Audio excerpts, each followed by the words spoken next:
Get those doors open, now! Pressure's dropping, moving straight to Trauma Bay 1. The automatic doors slid open as Emily Carter bent forward, gripping the edge of the intake desk. "I need help," she said, breathing unevenly. "I think something's wrong. Welcome to Mr. Caleb's Stories. If you're enjoying the journey, don't forget to hit that like button.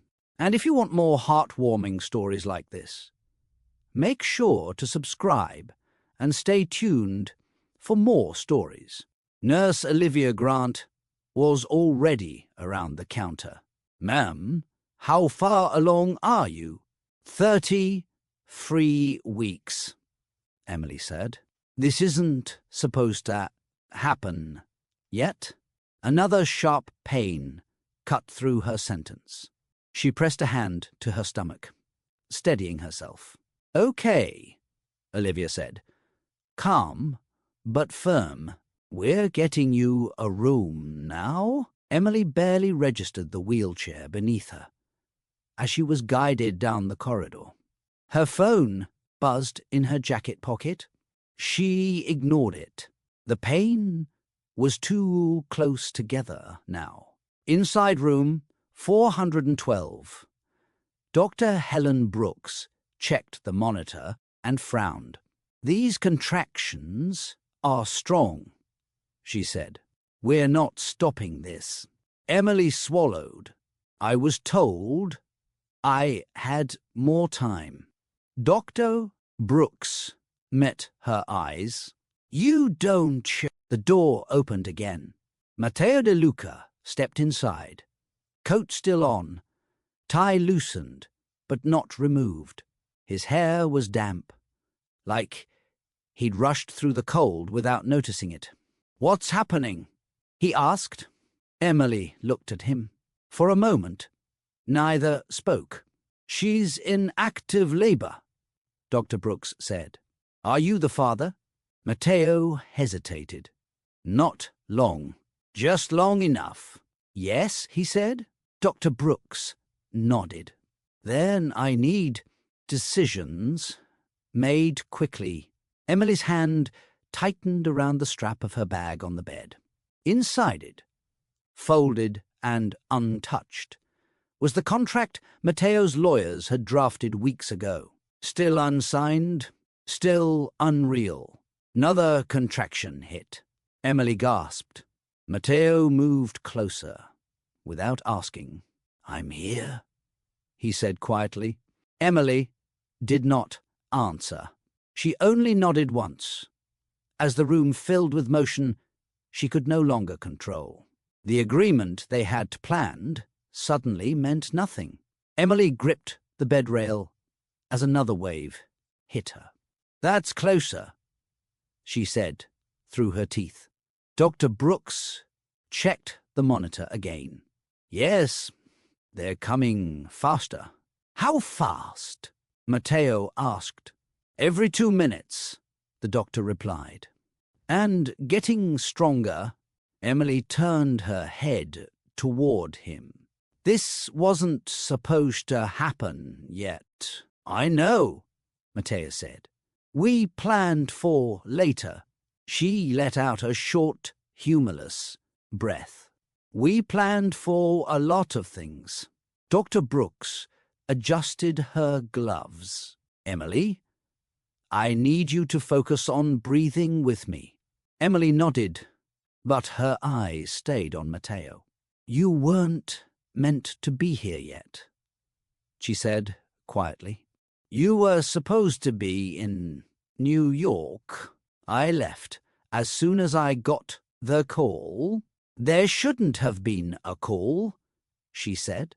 "I still had weeks." Nurse Grant stepped in with a clipboard. "We're prepping for delivery. This baby isn't waiting." Matteo's jaw tightened. "Is the baby in danger?" Dr. Brooks answered honestly. "Premature, yes. Dangerous. Not if we move quickly." Emily closed her eyes. Wasn't ready? You don't have to be, the nurse said. You just have to stay with us. Another contraction broke through. Emily cried out this time, unable to keep her voice steady. Matteo reached for her hand, then paused. Is this okay? She looked at his hand, then at his face. Don't let go. I won't, he said. Dr. Brooks looked between them. We're moving to delivery prep. Now, as the bed began to roll, Emily stared at the ceiling, breath uneven. This is happening now, she said. Matteo squeezed her hand once. Then we face it now. The room settled into a tense rhythm. Machines hummed.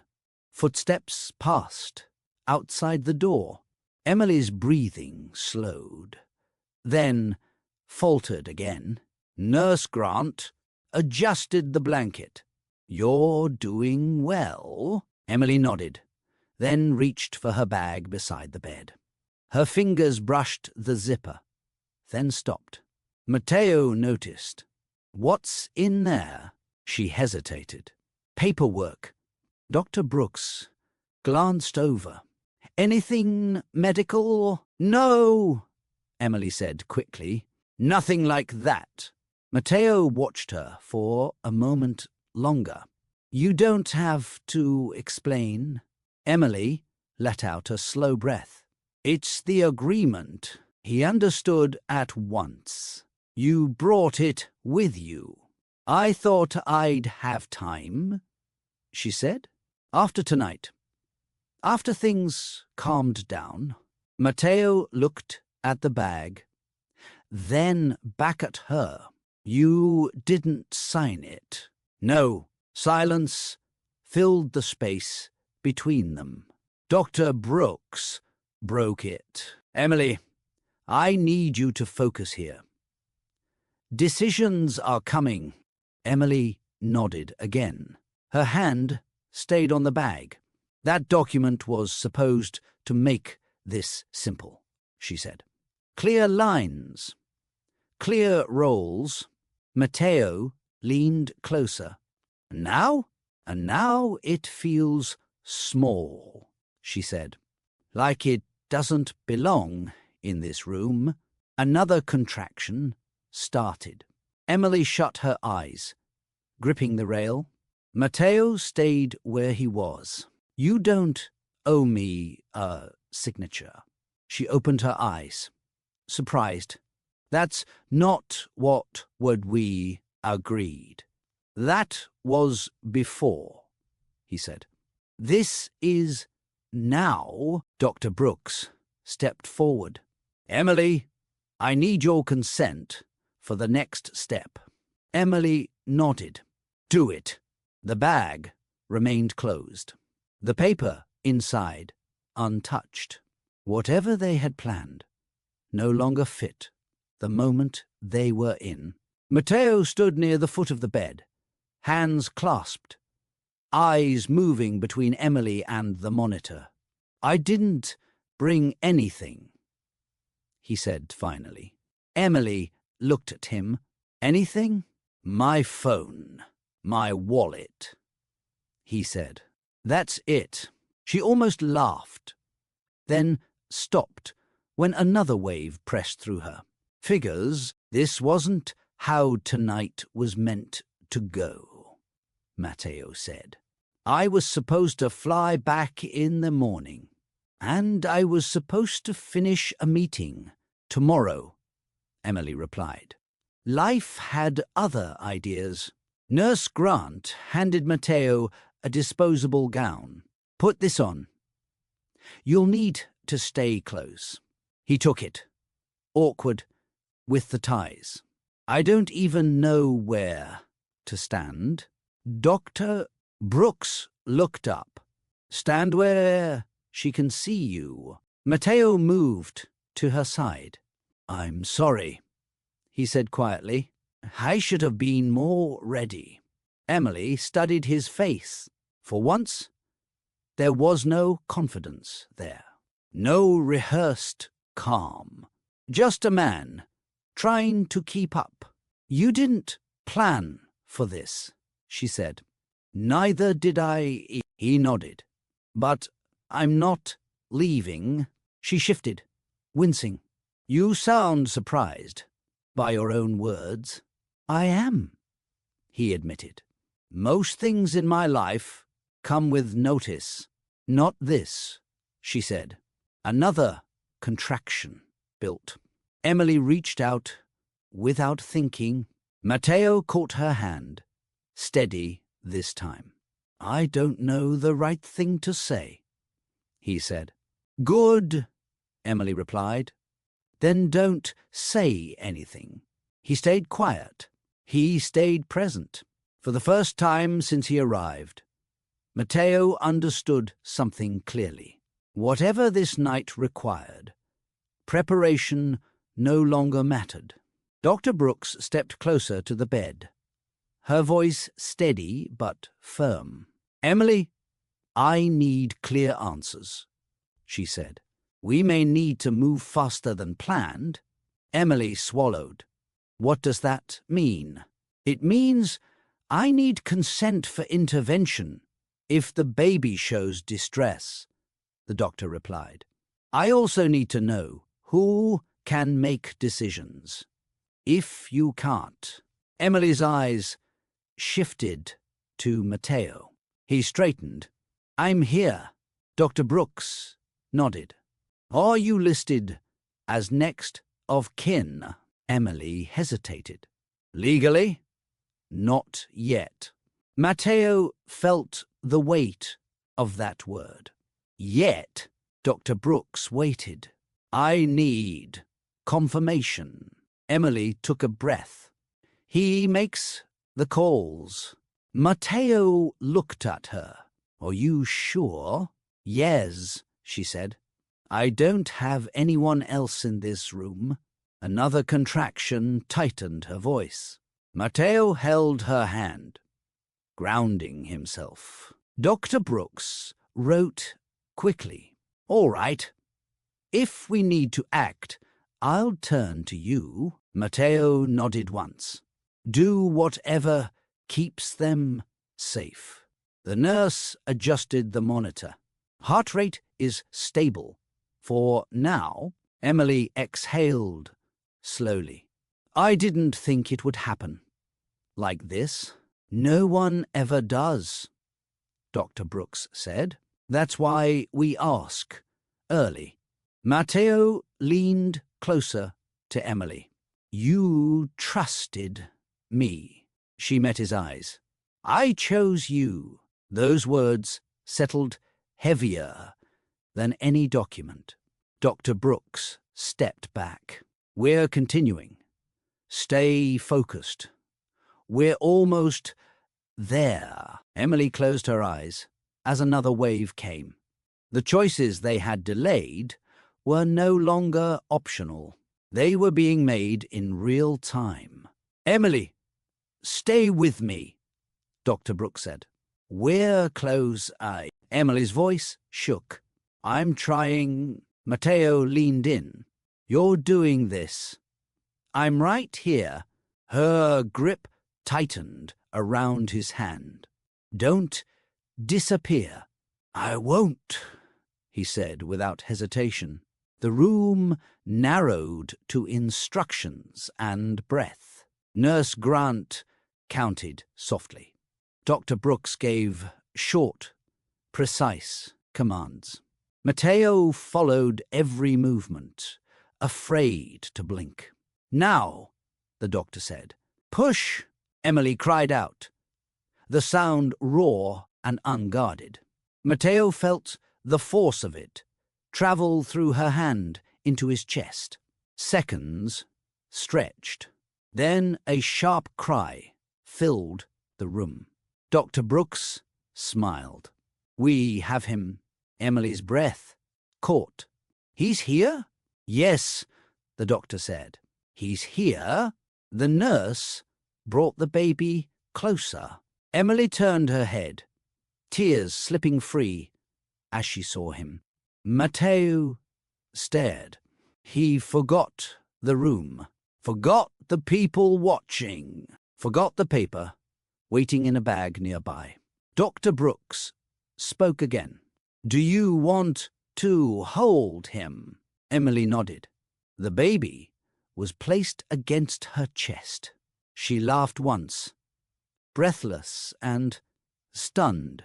Matteo watched her carefully. "You did it." "We did," she corrected. Dr. Brooks glanced at the chart. "I need a name for the record." Emily looked at Matteo. He didn't answer right away. "Not yet," he said. "We'll decide together." The doctor nodded and stepped back. Emily rested her head against the pillow. "The contract doesn't matter now." Matteo looked at the bag by the bed, untouched. "No," he said quietly, "doesn't."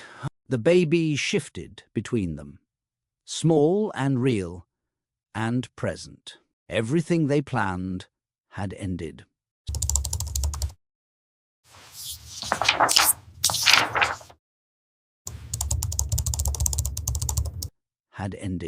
Something else had begun. 3 months earlier, Emily Carter stood outside Conference Room B, rereading the calendar invite on her phone. De Luca Holdings. Short notice. No context. She stepped inside to find Matteo De Luca already there. Jacket folded over the chair, sleeves rolled once at the wrist. He looked up when she entered. "You're early," he said. "So are you," Emily replied. A pause, then a faint smile. "I prefer to know who I'm talking to before lawyers do," Matteo said. "Emily Carter?" "Correct." "Yes." He gestured to the seat across from him. "Sit. This won't take long." She sat, placing her notebook on the table. "Your assistant said this was about consulting work." "It is," he said, "and something adjacent." Emily lifted her gaze. "Adjacent to what?" Matteo leaned back. "My public image." She didn't respond right away. "I'm not in marketing." "I know," he said. "That's why you're here?" Emily closed her notebook. "Don't follow." Matteo spoke calmly. "I need a solution that looks ordinary, stable, not manufactured." She studied him. "And you think that's me?" "I think you don't want attention," he said. "And you don't ask questions you're not paid to answer." Emily crossed her arms. "You're wrong about one of those?" "Which one?" "I always ask questions." He nodded once. "Good. Ask them." Met his eyes. "Why me?" "Because you won't confuse this with affection," Matteo said. "And because you'll walk away when it's done." Emily stood. "You should have led with that." Matteo didn't stop her. "You'll hear the rest." She paused at the door. "Against my better judgment," she said, "you have 5 more minutes." Emily sat back down, arms still crossed. "You said 5 minutes?" Matteo glanced at his watch. "Then I'll use 4. He reached for a slim folder on the table and pushed it toward her. She not open it. "My board wants predictability," he said. "Investors want stability.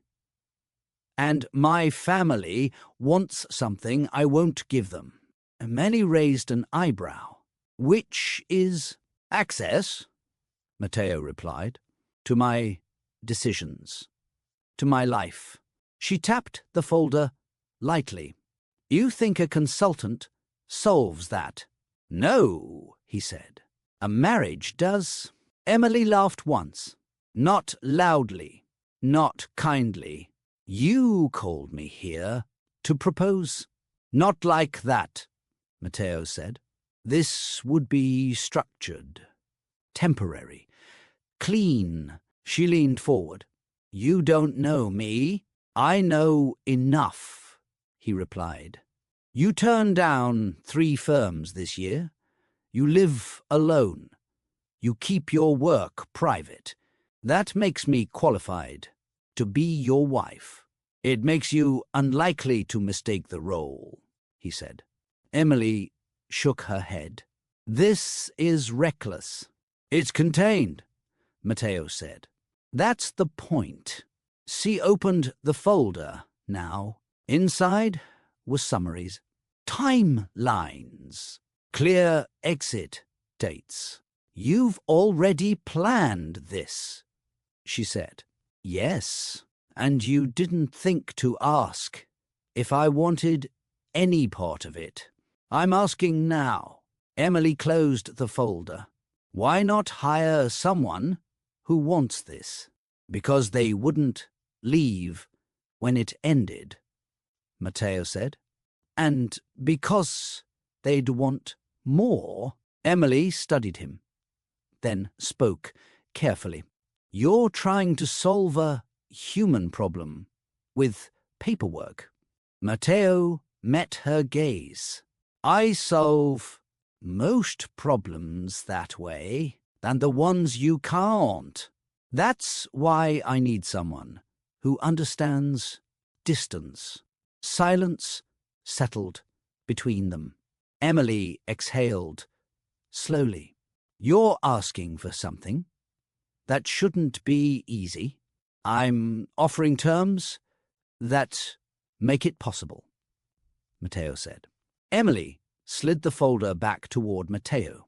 Walk me through it. He opened it, turning the pages so they faced her. Duration, 2 years. Public appearances as required. No interference with your work. And compensation, Emily said. Yes, Matteo replied. Monthly. Independent of appearances. She skimmed the page. This reads like an employment contract. That's intentional. Emily looked up. Marriage doesn't usually come with performance clauses. This one would, he said. Clarity protects both sides. She continued reading. Separate finances. Always, Matteo said. Separate residences, she added. He nodded. Adjacent properties. Same building. Different units. Emily paused. Why the same building? For consistency, he said, and convenience during public events. She closed the folder halfway. You've reduced intimacy to logistics.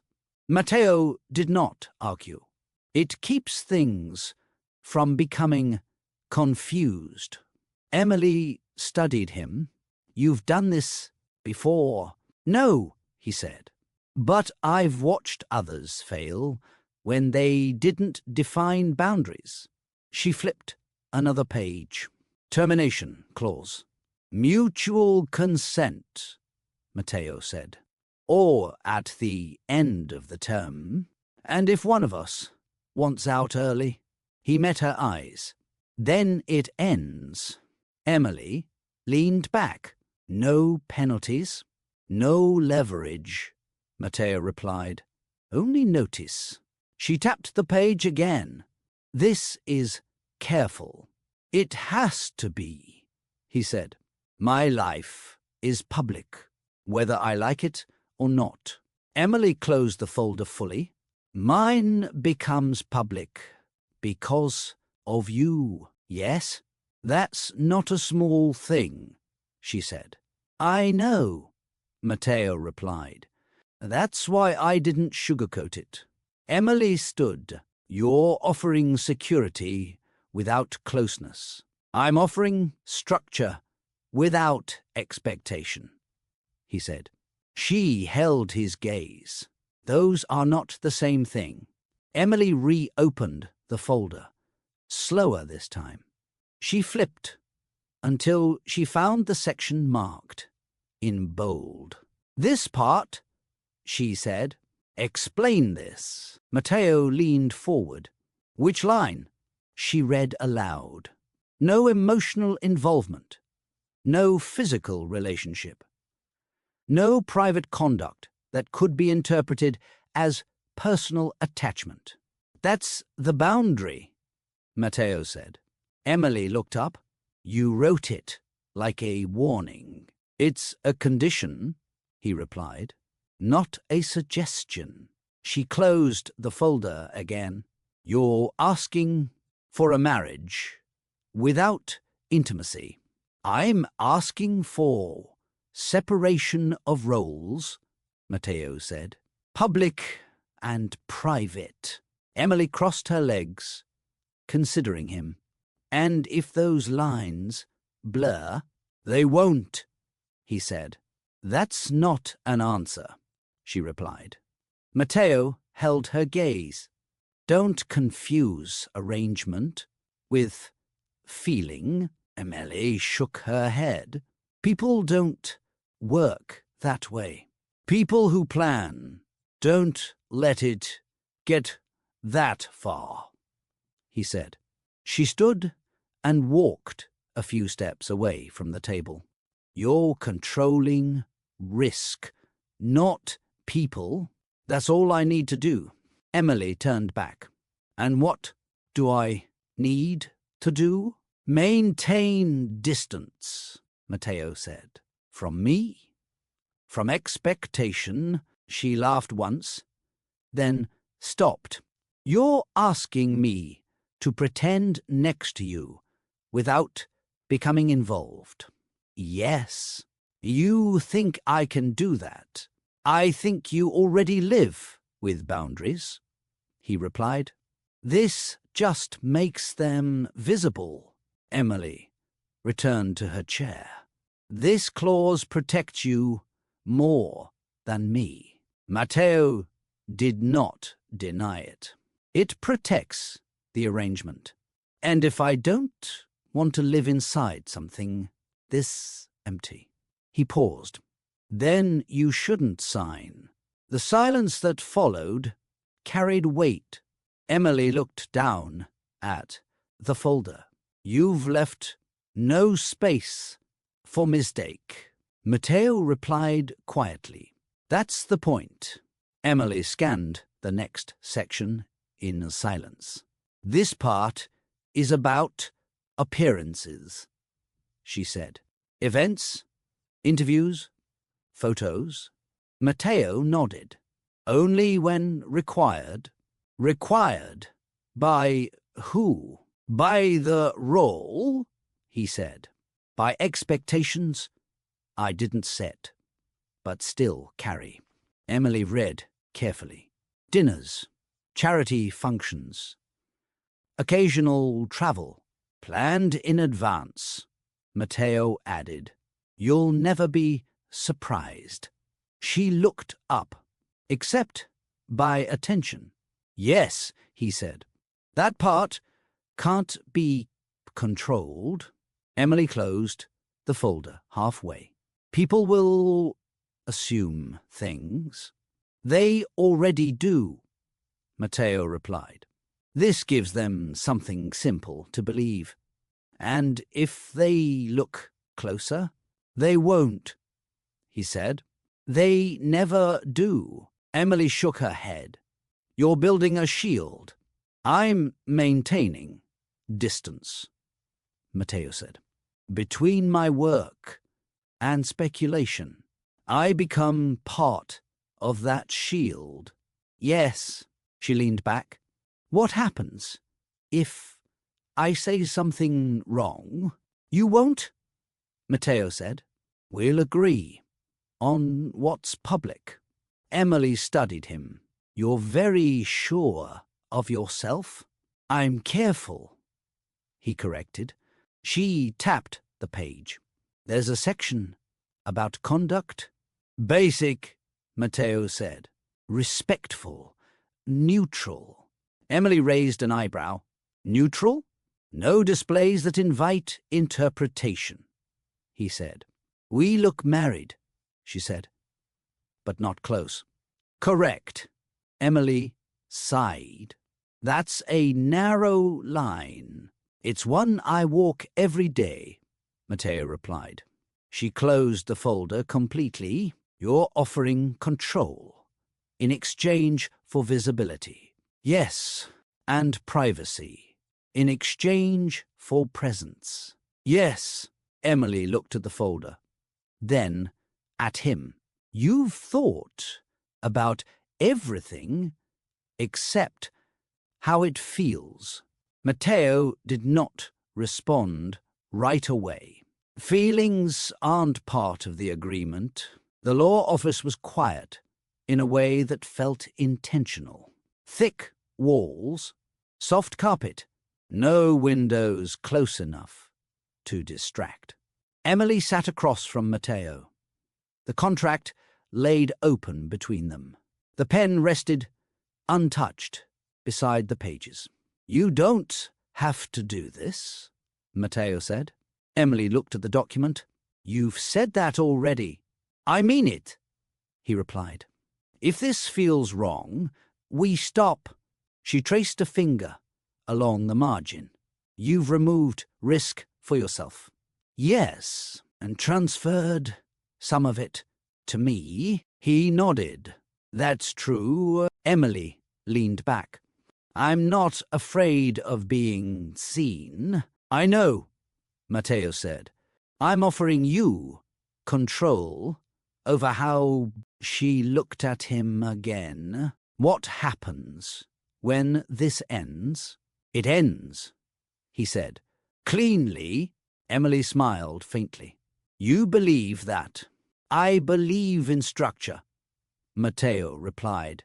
She closed the contract and rested her hand on top of it. This doesn't leave room for uncertainty. No, he said. It leaves room for exit. Emily exhaled slowly. You've planned every step, except the part where someone changes. Matteo met her eyes. I don't plan for that. The silence stretched.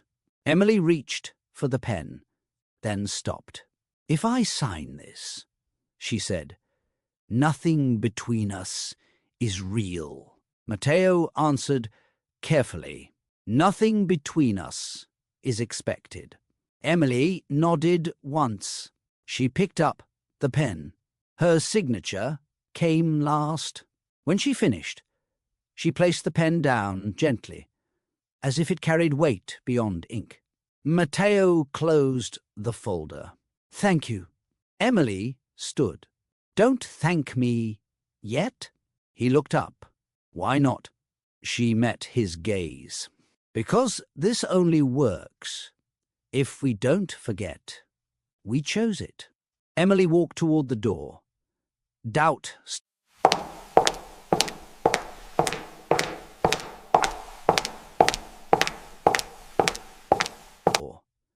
Doubt still present. Agreement now final. The elevator doors opened onto the private floor. Emily stepped out first, holding a small overnight bag. Matteo followed, keys already in hand. These are both yours, he said, gesturing down the hallway. Same layout, different doors. Emily glanced left, then right. So we live together, without living together.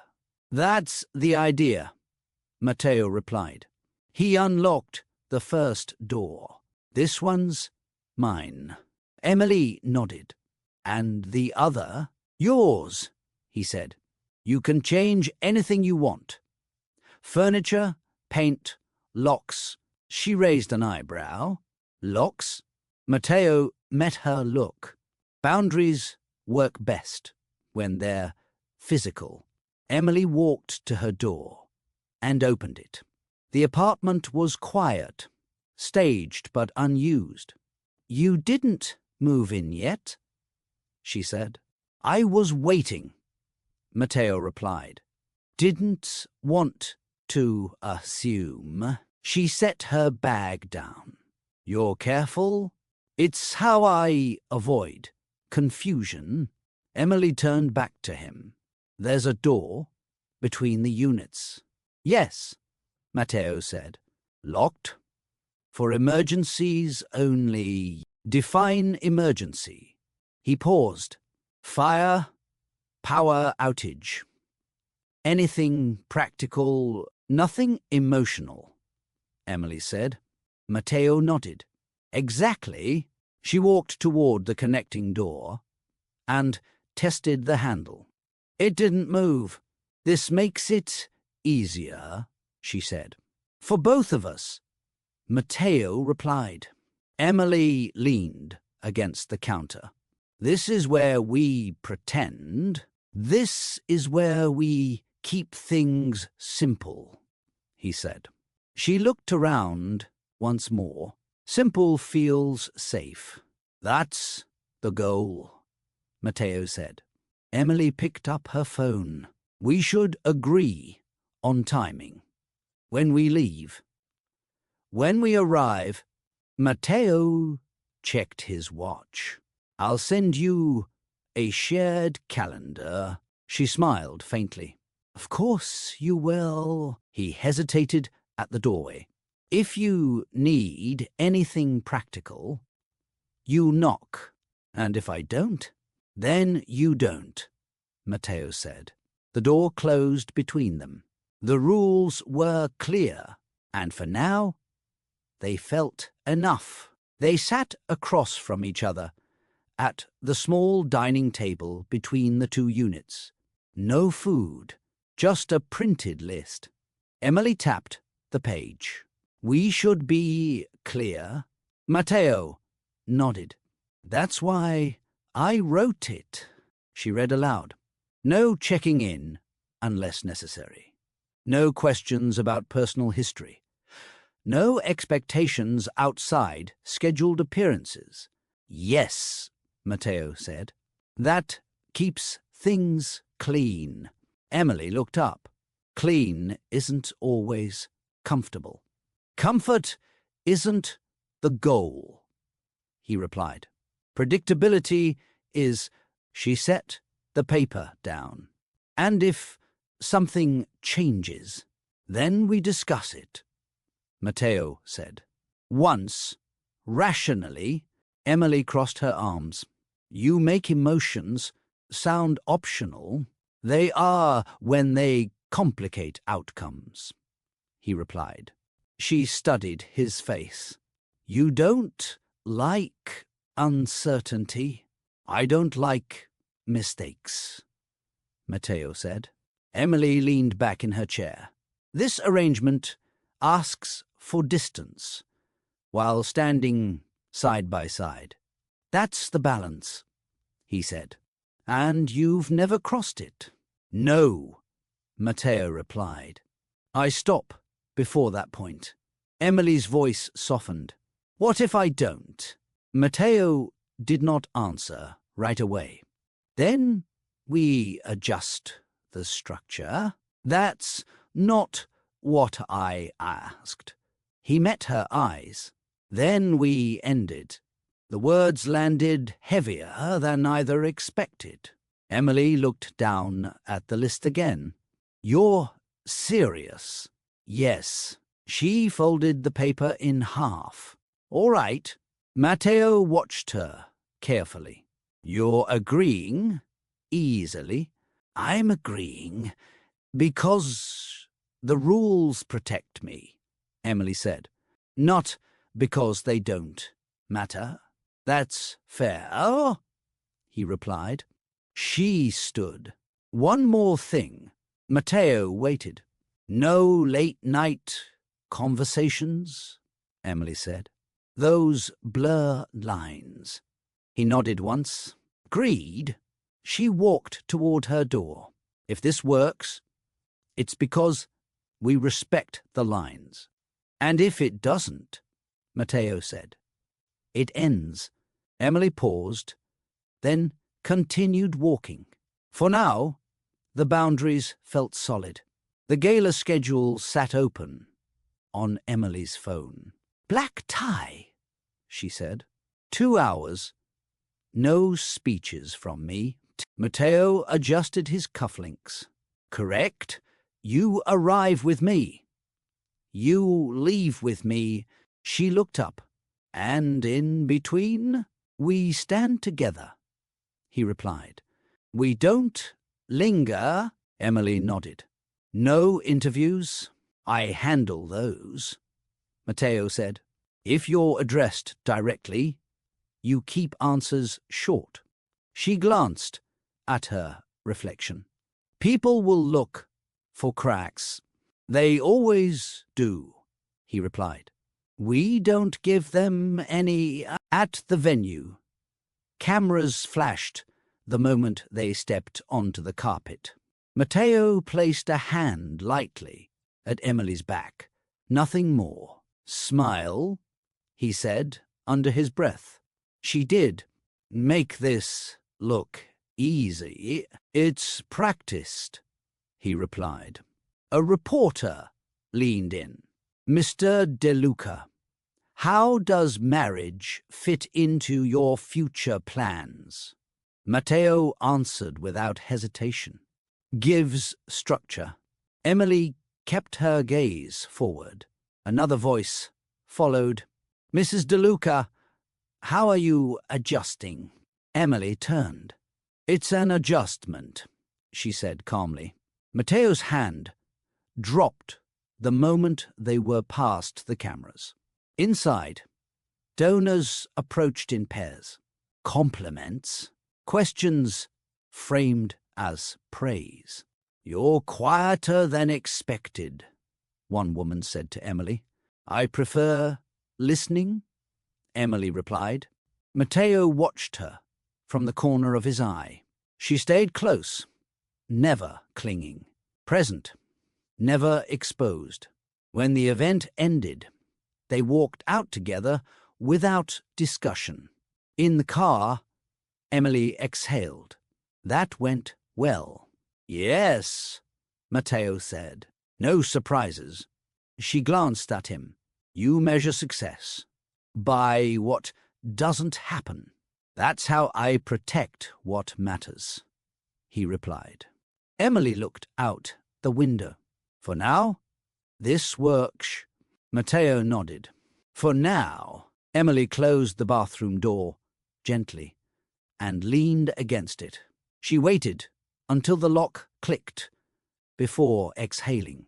Her phone buzzed on the counter, a reminder she had set weeks ago. She silenced it without looking. Later that evening, she joined Matteo in the living area that connected neither apartment fully. Neutral space, neutral ground. You're late, he said, glancing at the clock. I lost track of time, Emily replied. Matteo studied her for a moment. You feeling well? Yes, she said quickly. Just tired. He nodded. We can reschedule tomorrow. No, Emily said. It's fine. They sat across from each other, a few feet apart. There's a charity lunch next week, Matteo said. Short appearance. Emily nodded. I'll be there. He hesitated. Any conflicts I should know about? She met his eyes. No. Matteo accepted the answer without pushing. All right. Emily folded her hands together to keep them steady. At the event, She wore a loose dress and stood slightly behind him. No one asked questions. No one noticed. Later, back in the car, Matteo spoke quietly. "You handled that well." Emily looked out the window. "That's the point." He paused. "You don't owe anyone details." "I know," she said. "And if something changes," Matteo added, "we adjust." Emily's voice was calm. "Nothing has changed." He nodded, choosing not to look at her. That night, Emily sat alone on her bed, one hand resting on her stomach. "This stays between us," she said softly. There was no answer. The silence felt protective. For now, Matteo checked his watch before knocking. Once controlled, Emily opened the door. "You said this could wait." "It can," he said. "I won't stay long." She stepped aside. "Then come in." He didn't move past the entryway. He stayed where the floor changed, like an invisible line, mattered. "I wanted to confirm the schedule," Matteo said. "Next week is light. No events after Thursday." Emily nodded. "That helps." Silence followed. Not awkward. "Measured? You don't need to check on me," she said. "I wasn't," Matteo replied. "I was checking the plan." She crossed her arms. "You always call it that. It keeps things clear." Emily studied him. "Do you ever get tired of clarity?" "No," he said. "I get tired of regret." She stepped closer. "You're allowed to ask how I'm doing." Matteo looked at her, then away. "That's not part of the agreement." "It wouldn't break anything," she said. "It shift things," he replied. "And shifts lead to expectations." Emily lowered her voice. "Sometimes expectations are human."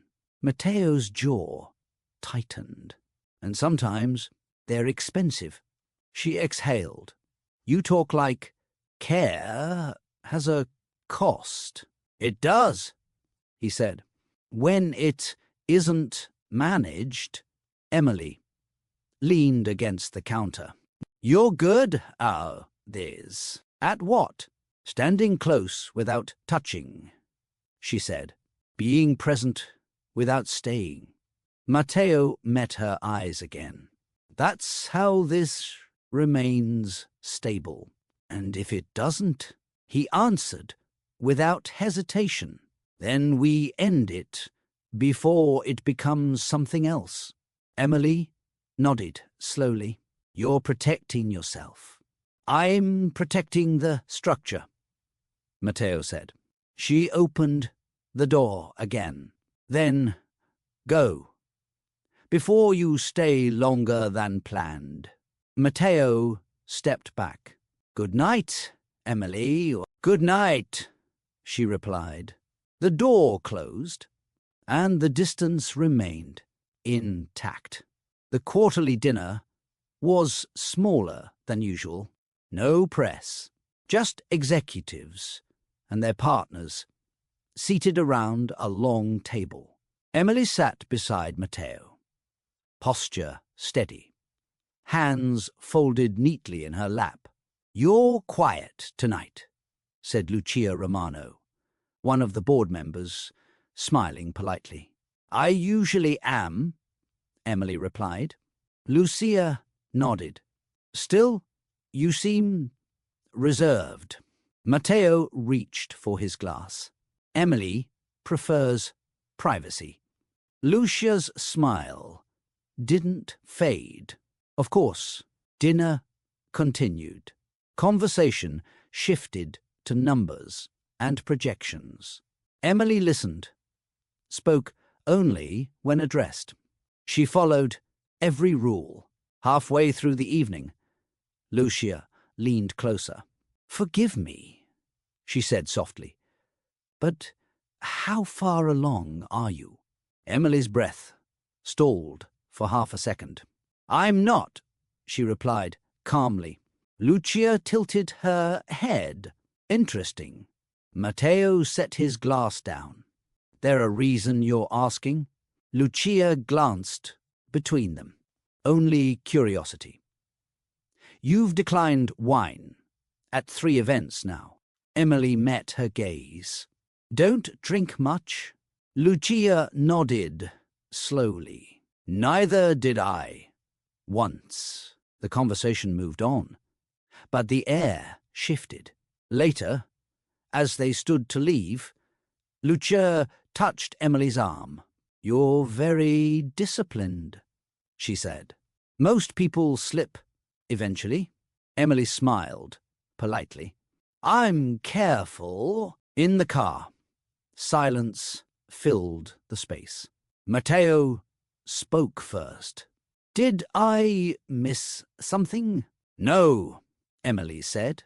"Nothing happened." He glanced at her. Lucia noticed. "She notices everything," Emily replied. Matteo tightened his grip on the wheel. "This arrangement depends on consistency." Emily looked out the window. "Then we'll keep being consistent." Matteo nodded, but his voice was quieter. "People ask questions when things don't add up." Emily rested her hand on her coat. "Steady." "For now," she said.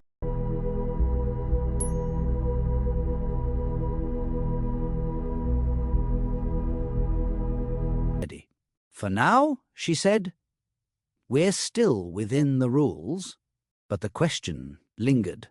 Emily stopped halfway down the corridor and pressed her hand to the wall. "You okay?"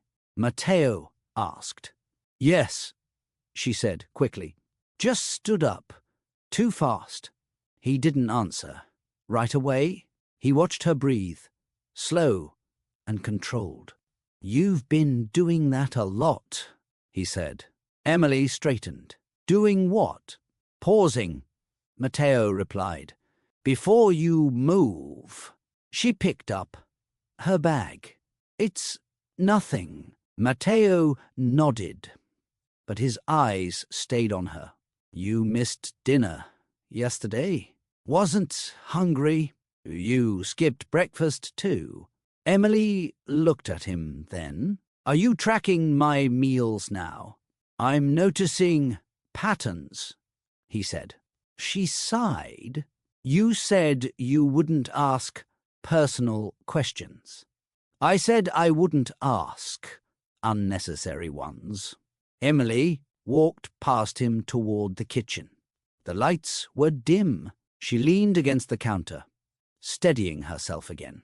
Matteo followed, but kept his distance. "You don't have to explain." "I know," she said. "That's the problem." Silence filled the room. Not heavy, just present. "You're pale," Matteo said. "I've always been pale." He didn't smile. "This is different." Emily opened the fridge, then closed it without taking anything out. "You're imagining things." "Maybe," Matteo said. "Or maybe what we agreed to is starting to show limits." She turned toward him. "Nothing has changed." Matteo hesitated. "Something has." Emily crossed her arms. "If you're uncomfortable, say it." "I'm not," he replied. "I'm aware." She met his gaze. "Awareness leads to questions, and questions lead to answers," Matteo said. Emily shook her head. "Not always." She picked up her keys. "I have an appointment." Do you want company? He asked, then stopped himself. I mean, no, Emily said gently. I'll go alone. She left before he could respond. Matteo stayed in the quiet kitchen, realizing the rules were no longer doing all the work. Emily noticed the difference 2 days later. The fridge was stocked with things she hadn't bought: plain crackers, ginger tea, fresh fruit cut and sealed. She stood there longer than necessary. You reorganized, she said. Matteo looked up from his laptop. I had time. You don't usually, Emily replied. I made time. She closed the fridge. You didn't ask. I didn't want to, he said. It would turn into a conversation. Emily crossed the room. About what? About whether I was allowed to, Matteo replied. She studied him. And are you? He considered that. I didn't think it required permission. Emily leaned against the counter. You're changing routines. Only small ones, he said. Nothing visible. That depends on who's watching. No one is, Matteo replied. Not here. She picked up one of the tea packets. You don't drink this. No, he said. But you do. Lately, Emily paused. You're paying attention. Again? Matteo closed his laptop. I never stopped. She shook her head. You said you preferred distance. I prefer stability, he corrected. Distance was a method. And now? Now it's inefficient, Matteo said. Emily let out a short breath. You don't talk like this about people. I do when I'm responsible for outcomes. She met his eyes. You sound like this is an obligation. It is, Matteo replied. One I accepted. Emily lowered her voice. Without discussion. Yes, that's not how we agreed to operate. Matteo stood. We agreed to avoid confusion. This prevents it. Emily folded her arms.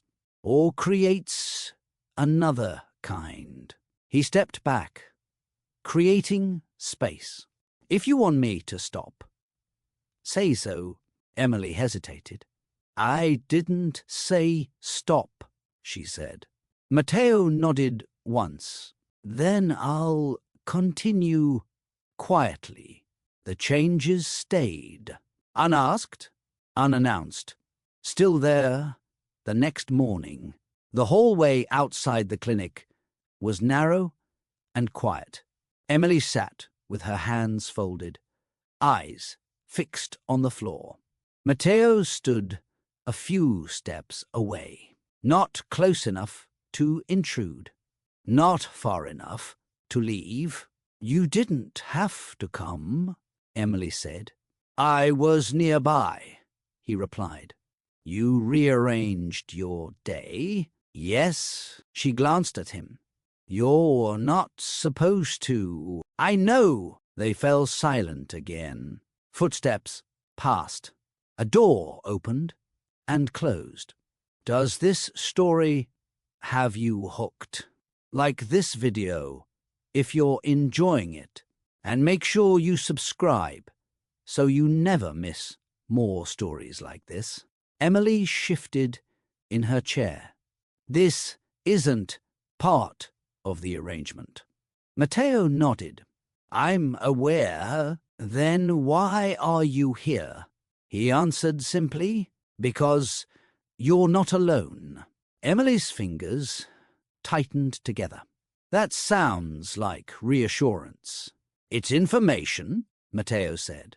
You're sitting in a hallway. I'm standing in it, too. She let out a slow breath. You're changing the terms. No, he replied.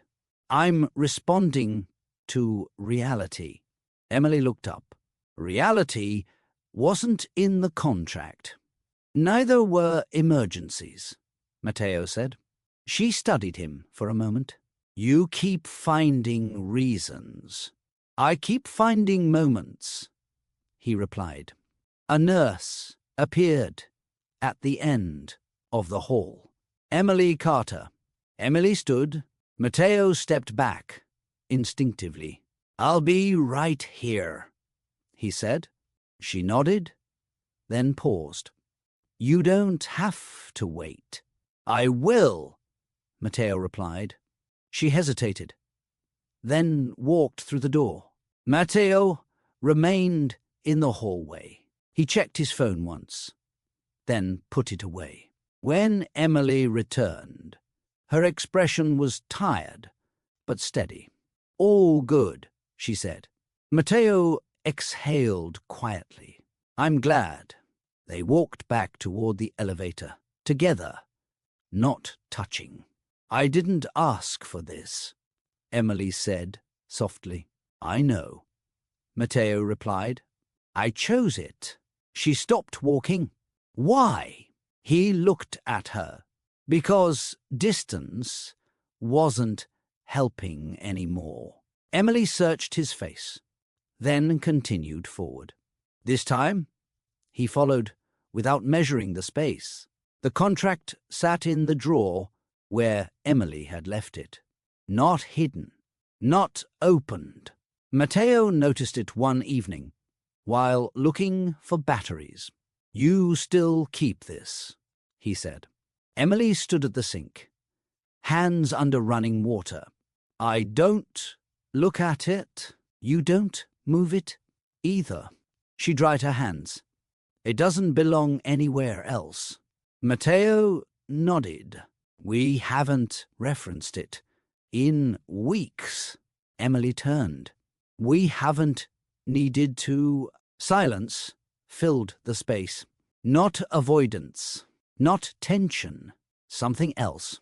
You changed the calendar, she said. Yes, Matteo replied. I cleared mornings for meetings, for flexibility, he said. Emily watched him. You didn't say anything. I didn't want it to feel negotiated. She leaned against the counter. You're acting without documentation. I'm acting, Matteo replied. Emily's voice softened. That used to make you uncomfortable. It used to feel risky, he said. Now it feels necessary. She glanced toward the drawer. We're ignoring the structure we built. We're not, Matteo said. We're living around it. Emily considered that. There was comfort in knowing where the lines were. There still are lines, Matteo replied. They're just quieter. Emily laughed lightly. You've replaced clauses with presence. Matteo met her gaze. Presence doesn't require signatures. She didn't answer. Later, they sat at opposite ends of the couch. No conversation, no agenda. Matteo stood to leave. I'll be next door. Emily nodded. All right. He paused.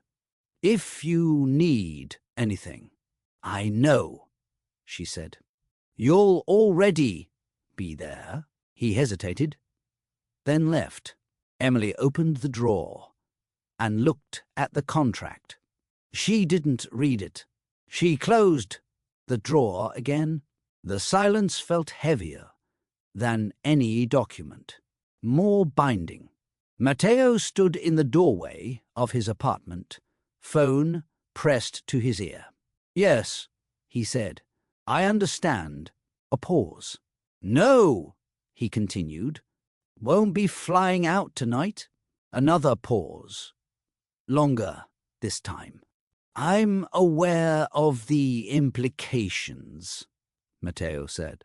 Reschedule. He ended the call and remained still, staring at the darkened room.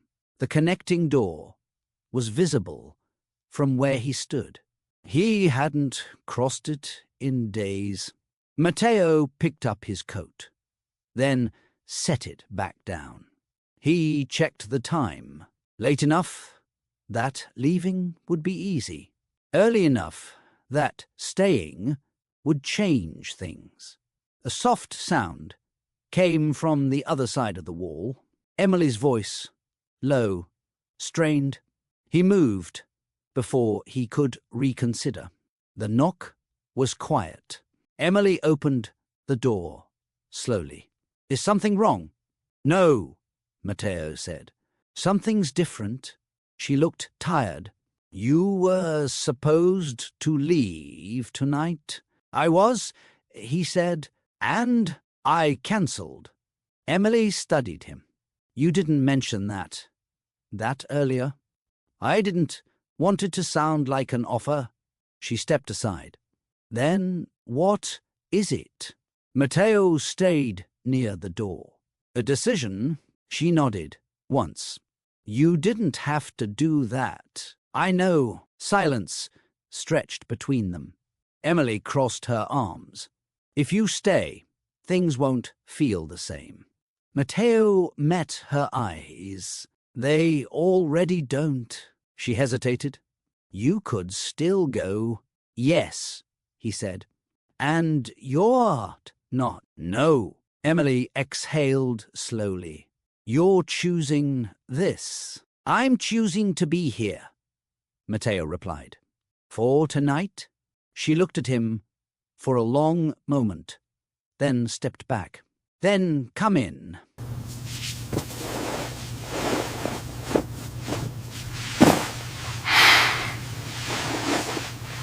Then come in. Matteo crossed the threshold. The door closed behind him, and neither of them said what that meant.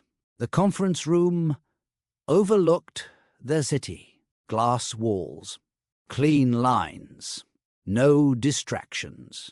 Matteo stood near the window, phone pressed to his ear.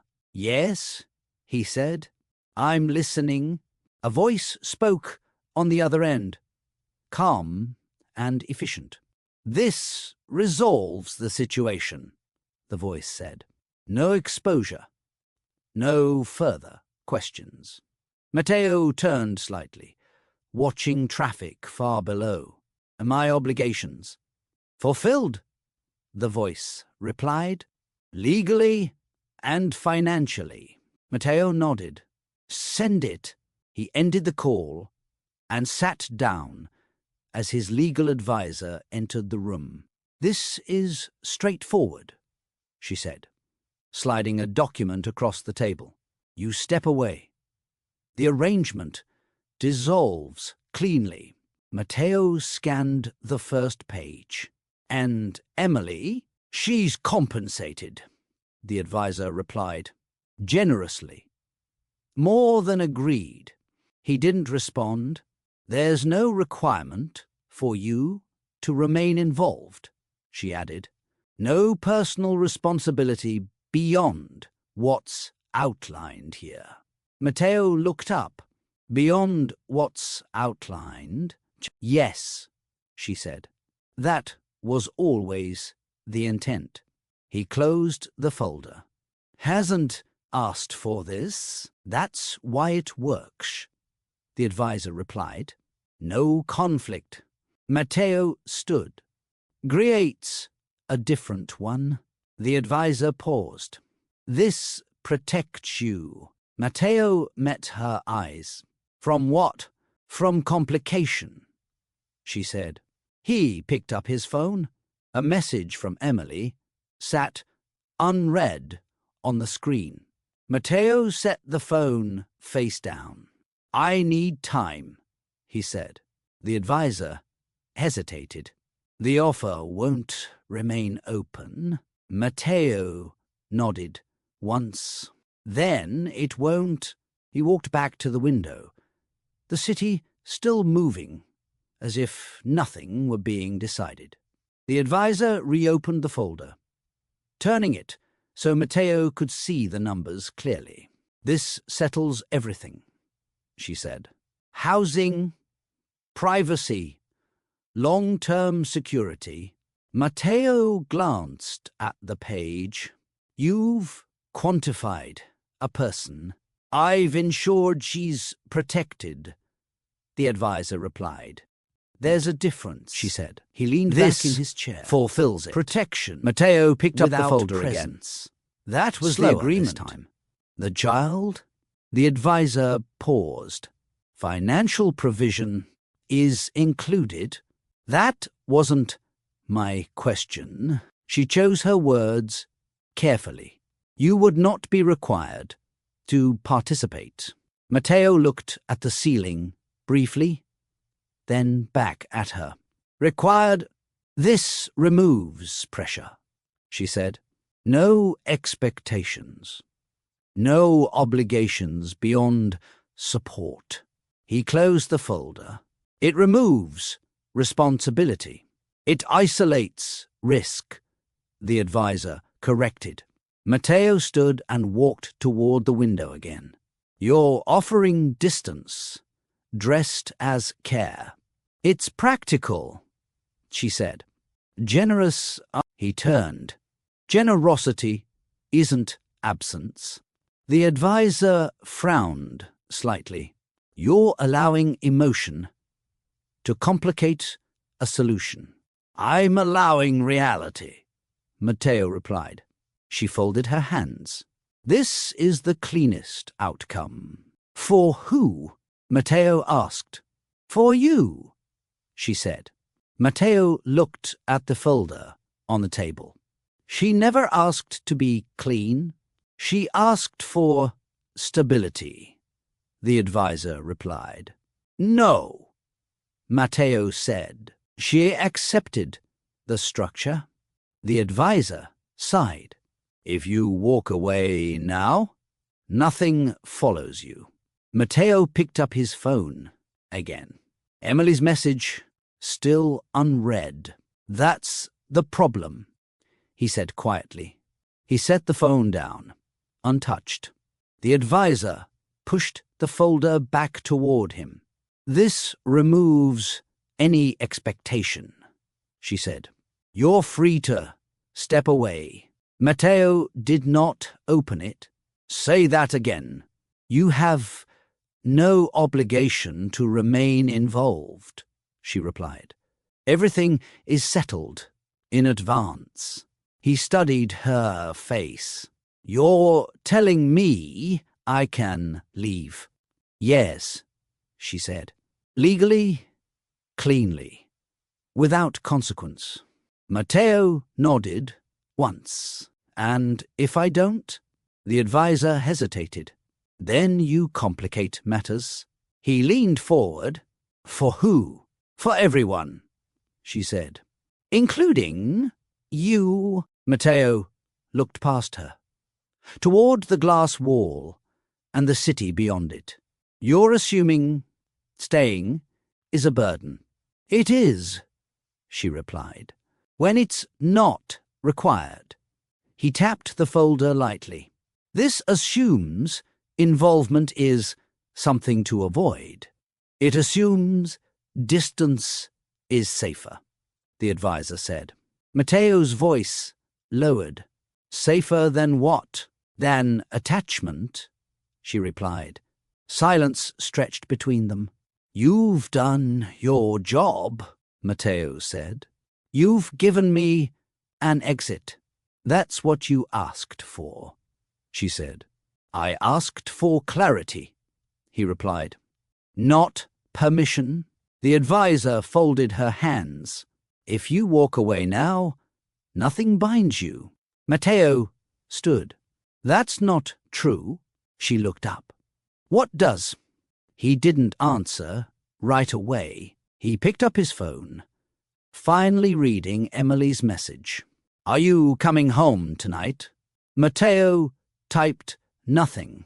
He put the phone back in his pocket. "Nothing binds me on paper," he said. "That doesn't mean nothing binds me at all."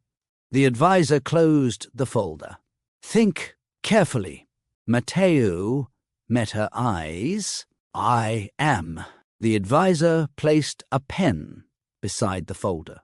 "We can finalize this now," she said. "One signature."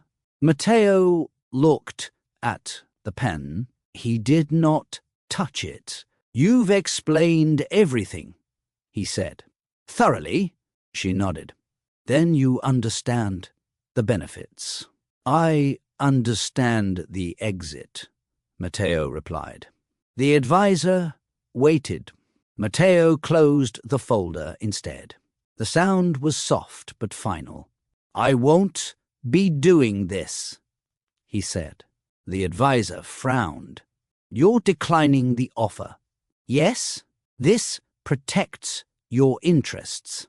"It removes me from the situation," Matteo said. "That's not protection." She leaned forward. "You're choosing complications. I'm choosing presence." The advisor sat back. "You don't owe anyone that." Matteo stood. "I owe myself clarity." She gestured toward the folder. "This was designed to give you that." "It gives distance," he replied. "Not clarity." The advisor paused. "You realize this changes how things proceed." "Yes, there will be questions," she said. "Pressure." "I'm already aware," Matteo replied. She studied him. "You're refusing without negotiation." Matteo met her gaze. "There's nothing to negotiate." Silence filled the room.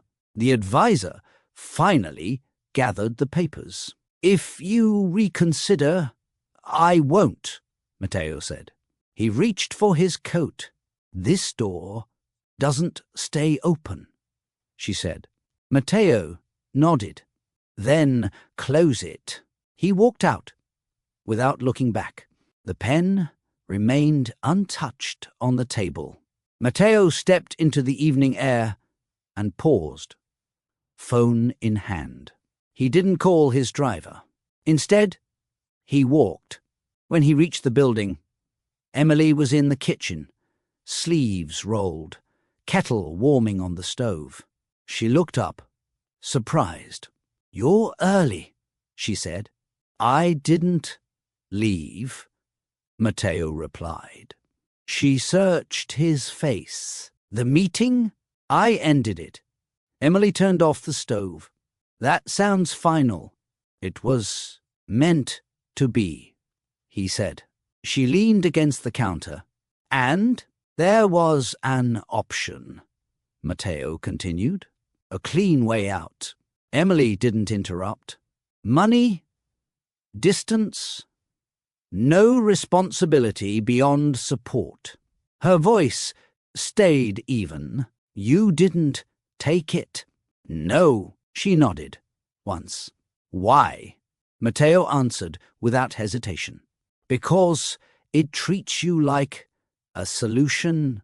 Emily exhaled slowly. "Now?" "Now," he said. "Nothing shields us." She met his eyes. "The contract doesn't apply anymore," Matteo said. "Not in the way it was written."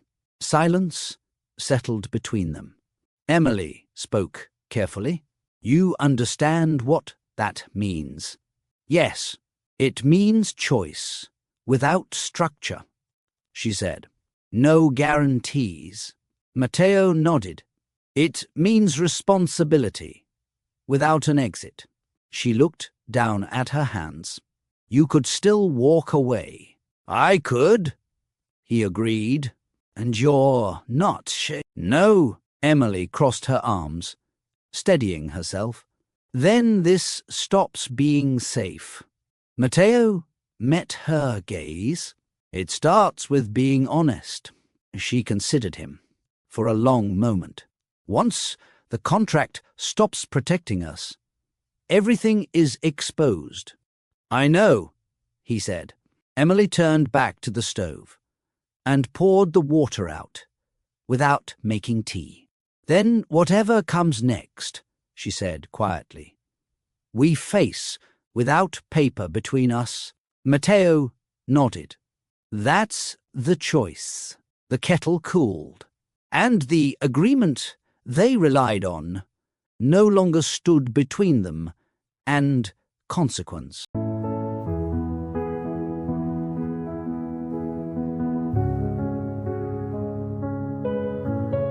Consequence. The dining room was quiet in a way that felt deliberate. Matteo's mother, Elena De Luca, sat at the head of the table, hands folded. Two relatives sat nearby, polite but alert. Emily took the seat Matteo pulled out for her. Elena smiled. You've been hard to reach. Matteo nodded. Work has shifted. We've noticed, Elena said. Her eyes moved to Emily. And you? I've been well, Emily replied. Elena tilted her head. You don't look settled. Matteo's hand rested briefly at Emily's back, then fell away. We're adjusting, he said. Elena tapped the table lightly. Marriage usually comes with routines. It comes with change, Matteo replied. Elena leaned forward. It also comes with clarity. People ask questions. Emily met her gaze. About what? About commitment, Elena said. About intention. Matteo's jaw tightened. Those aren't public matters. Elena smiled again. Everything becomes public when it's attached to a name. One of the relatives cleared his throat. There are rumors. Matteo looked at him. Rumors aren't facts. They grow, the man said. When they're fed, Emily folded her napkin. We haven't fed anything. Elena studied her. Then why does this feel temporary? The question lingered. Matteo answered evenly. Because you're looking for performance. Elena's eyes narrowed. I'm looking for assurance. Emily spoke softly. Some things don't arrive on demand. Elena leaned back. Then don't be surprised when doubt arrives instead. Silence settled over the table. Matteo placed his hand over Emily's. We don't owe explanations. Elena watched them closely. No, she said, but you'll be judged by the absence of them. As they stood to leave, Emily felt the weight of it. Questions had been asked. None of the answers felt sufficient. The car slowed as they neared the building. Two cameras stood across the street, lenses angled up. Emily noticed first. That's new. Matteo followed her gaze. Yes, the driver asked. Pull into the garage? Matteo shook his head. Front entrance. Emily turned toward him. You don't have to do that. I won't avoid it, he said. Avoidance invites speculation. They stepped out together. Flashes went off immediately. Mr. De Luca, a reporter called. Is your marriage stable? Matteo stopped. Yes, another voice followed. Why have you been cancelling your trip? Priorities, Matteo replied. Emily felt the weight of the questions shift toward her. Mrs. DeLuca, a reporter asked, are you still consulting? Emily kept her voice steady. Yes. Are there changes we should know about? Matteo stepped slightly closer. No, the reporters pressed in. Why the silence lately? Are there internal issues? This arrangement temporary. Matteo raised his hand. That's enough. They moved inside as security closed the doors behind them. In the elevator, Emily exhaled. That escalated. It will continue, Matteo said. She looked at him. You're calm. I expected it, he replied. Once the structure loosened, attention followed. Emily nodded, slowly. I don't like being studied. No one does, Matteo said. But it passes. Does it? She asked. He didn't answer right away. It changes shape. The elevator doors opened. Matteo paused before stepping out. You didn't have to answer, Emily said. I wanted to, he replied. Silence becomes a story when others fill it. She studied him. You're choosing exposure. I'm choosing consistency, Matteo said.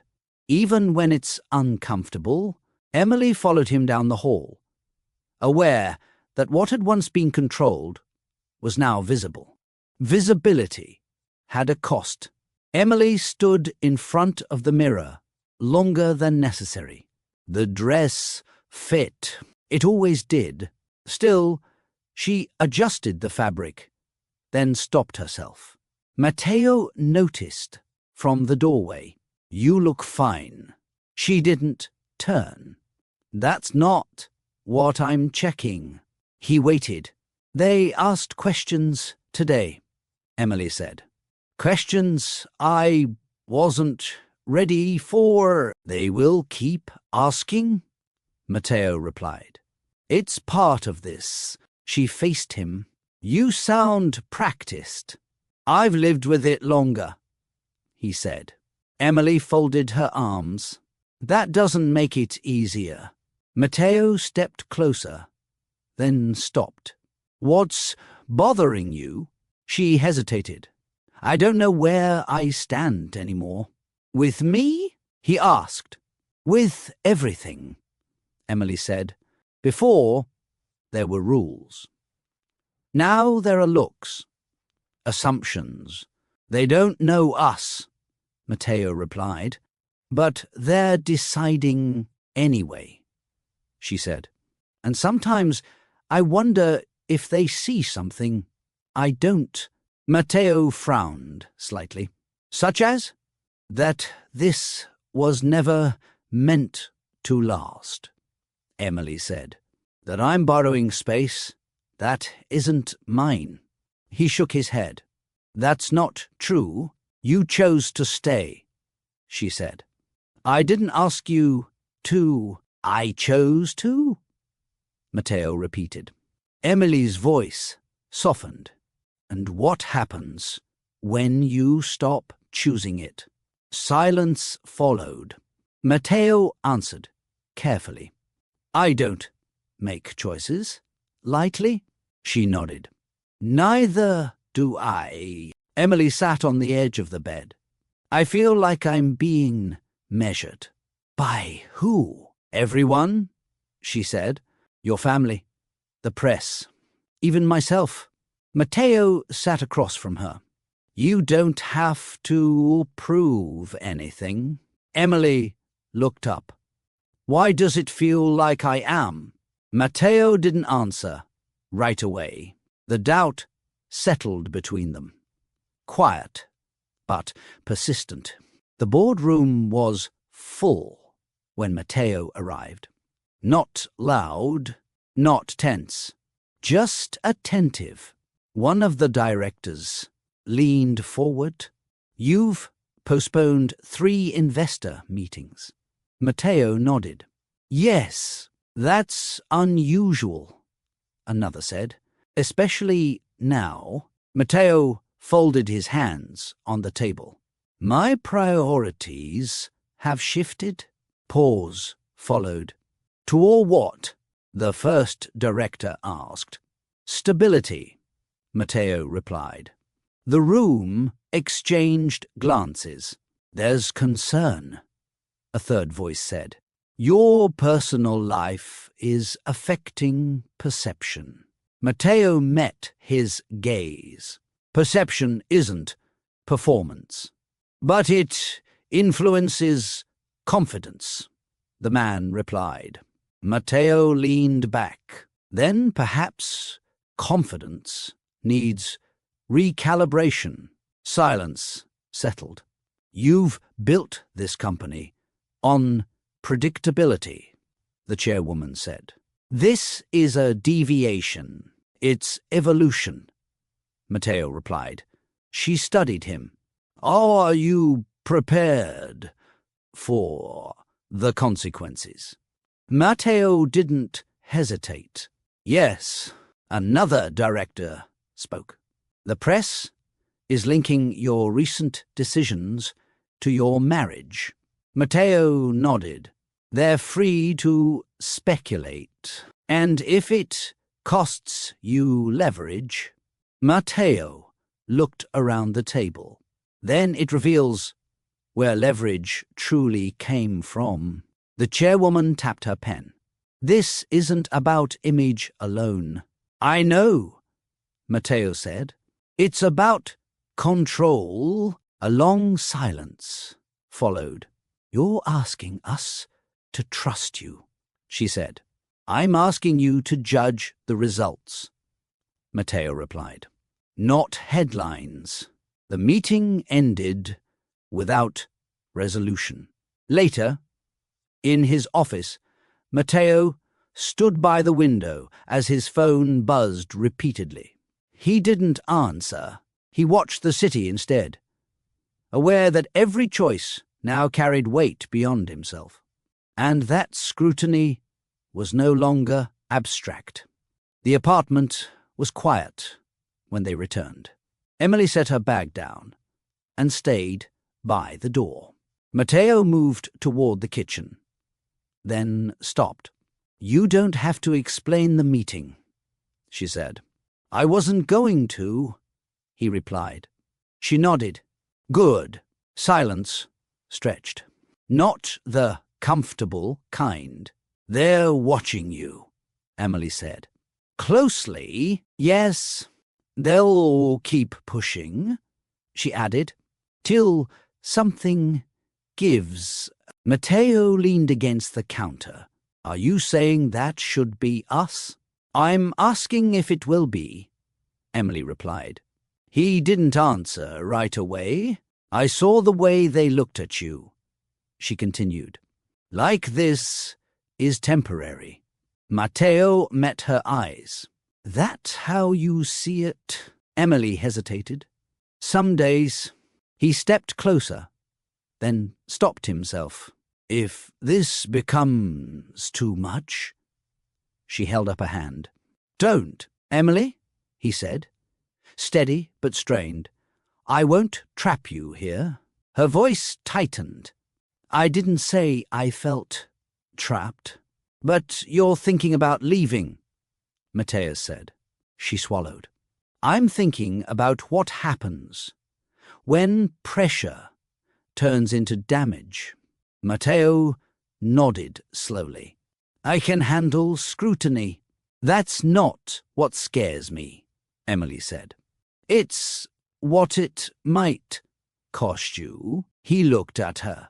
"And if it costs me everything else," Emily's breath caught, "then they'll say I was the reason." Matteo shook his head. That won't be true. It won't matter, she replied. Truth doesn't stop people from choosing sides. Silence filled the room again. Emily reached for her coat. Need air. Do you want me to come? Matteo asked.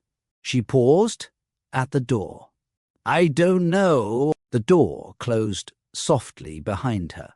Matteo remained where he was, staring at the empty space she left. For the first time, the possibility of losing her felt real. The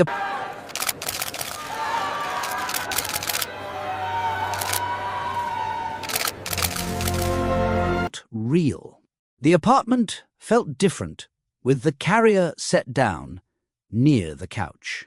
Emily stood still, one hand on the handle, unsure where to move next. We should put him down, she said. Matteo nodded. The nursery? She hesitated. Yes? They walked together, slower than usual. The room had been prepared weeks earlier. Neutral colors, clean lines. Nothing personal yet. Emily leaned over the crib. He looks smaller here. Matteo adjusted the blanket. Hospitals make everything feel temporary. Emily glanced at him. And this doesn't? He didn't answer right away. This feels real, she exhaled, sitting in the chair nearby. I don't know what I'm doing. You're holding him, Matteo said. That's a start. She gave a quiet laugh. You make it sound manageable. It is, he replied. In pieces, Emily shifted carefully, wincing. Matteo noticed and moved closer. Do you need help? He asked. I've got it, she said, then paused. Actually, yes. He took the baby without comment. Movements careful and unsure, but steady. Emily watched him. You didn't read any manuals? I listened, Matteo said. Mostly to who? To the nurse. To you. Emily's eyes softened. Then she looked away. This changes everything. Matteo nodded. It already has. The baby stirred, a small sound breaking the quiet. Emily reached out, touching his hand lightly. He's home? Yes, Matteo said. He is. They stood there together, neither stepping back. For the first time, there was no schedule waiting, only the next moment. Emily woke to the sound. Before she understood it, a sharp cry cut through the dark. She sat up too fast and winced. I've got him, Matteo said from the doorway. You don't have to, Emily replied, already reaching for the blanket. I know, he said. Stay. She hesitated, then lay back as he crossed the room. The lamp flicked on low. Matteo lifted the baby carefully. Okay, he murmured. I hear you. The crying didn't stop. Emily pushed herself up. He's hungry. Matteo glanced down. Are you sure? She nodded. That sound means hungry. He held the baby out to her. She took him. Movements slower now. Minutes passed. The room stayed quiet, except for small sounds, and Emily's uneven breathing. You're shaking, Matteo said. I'm tired, she replied. He watched her. You've been awake since yesterday? Have you? Emily said. That's different. She looked up. How? I'm not healing, Matteo replied. Emily swallowed. I don't want to be a burden. You're not, he said immediately. She shifted again. Don't know how people do this. They don't, Matteo replied. Not alone. Emily looked at him then. You're not supposed to say things like that. I'm not supposed to let you struggle, he said. The baby settled at last. Emily exhaled, shoulders dropping. Matteo reached for a cloth and wiped her hand gently. You can sleep now. And you? She asked. I'll be here, he said. Learning? Emily closed her eyes. You don't have to keep proving that. Matteo watched her for a moment. I'm not proving anything. He sat in the chair beside the crib, eyes open as the night stretched on. Morning arrived without ceremony. Soft light slipped through the curtains as Emily sat at the table, hands wrapped around a mug she hadn't touched. Matteo stood at the counter, measuring formula carefully. You don't have to do that, Emily said.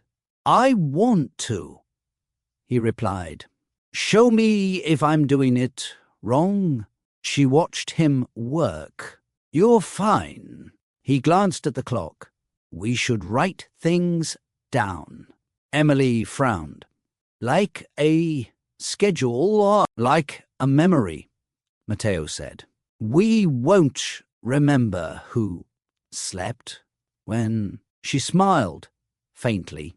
You're already planning. I'm adapting, he said. The baby stirred. Matteo lifted him without waiting. I've got him, he said.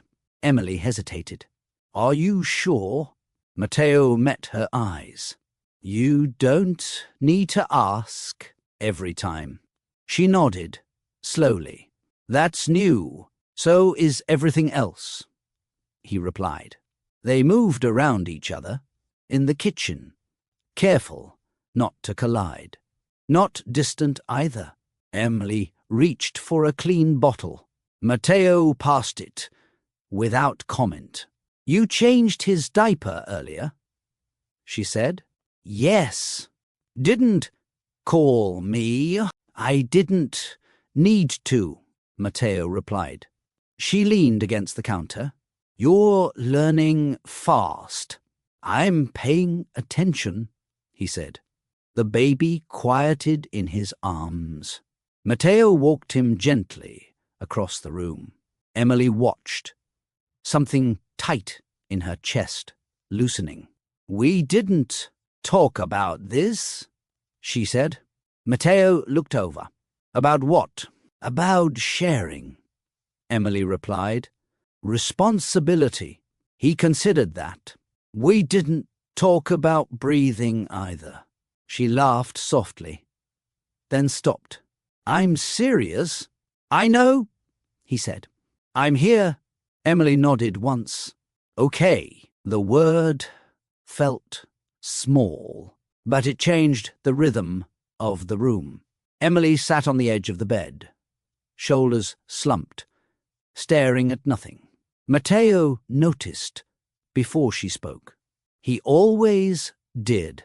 Lately, you should lie down, he said. I just did, she replied. Her voice was flat. He set the folded laundry aside. You're holding yourself together too tightly. She let out a short breath. If I don't, everything spills. Matteo stayed where he was. You don't have to carry this alone. Emily's laugh came out sharp. You keep saying that, and you keep acting like it's temporary, he said.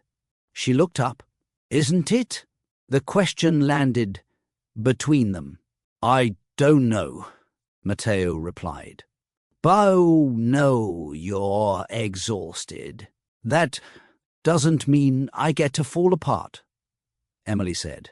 It means you're human. She rubbed her eyes. Everyone expects me to be fine. Who? Matteo asked. She gestured vaguely. Doctors. Family. You. Matteo shook his head. Not me. You don't ask, she said. You just handle things. I do that so you don't have to, he replied. Emily stood abruptly. What if I want you? He paused.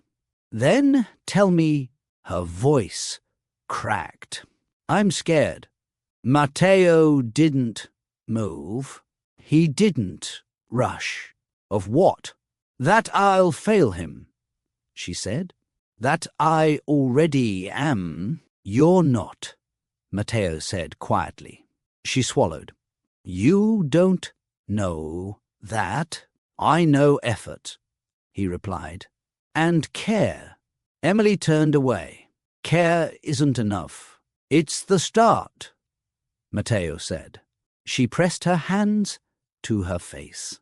Don't recognize myself. Matteo stepped closer, stopping just short of touching her. Neither did I. Once. Emily looked at him then, eyes wet. And it passed, he said. Because I didn't go through it alone. The room went quiet again. But something had been said that couldn't be taken back. The baby finally slept.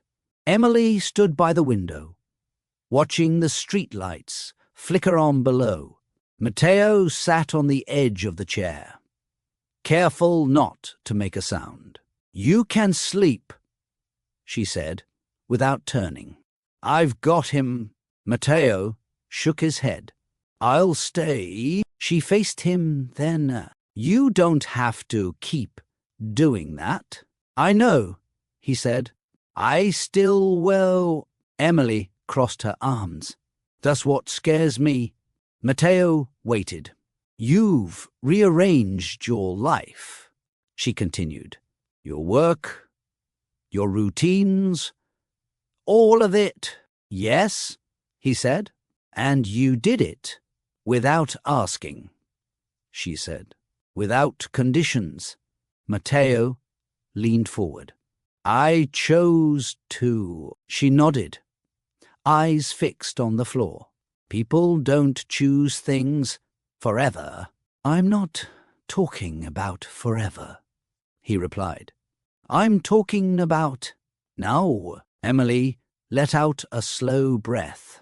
Now feels fragile. That doesn't make it wrong, Matteo said. She turned back to the window. What happens when you wake up one day and decide this is too much? Matteo stood. Then we talk. And if talking isn't enough? She asked. He stopped a few steps away. Then we face that too. Emily pressed her lips together. She wanted to say more, something heavier, something honest. Instead, she said, you should get some rest. Matteo studied her. You're holding something back. She met his eyes. I don't know how to say it yet. He nodded. Then don't. Emily turned back toward the crib. Just don't promise things you can't keep. Matteo answered quietly. Won't, oh, promise. He sat back down, keeping watch. Emily reached out and rested her hand on the crib rail. The words still caught in her chest. The fear stayed unspoken. Morning light filtered through.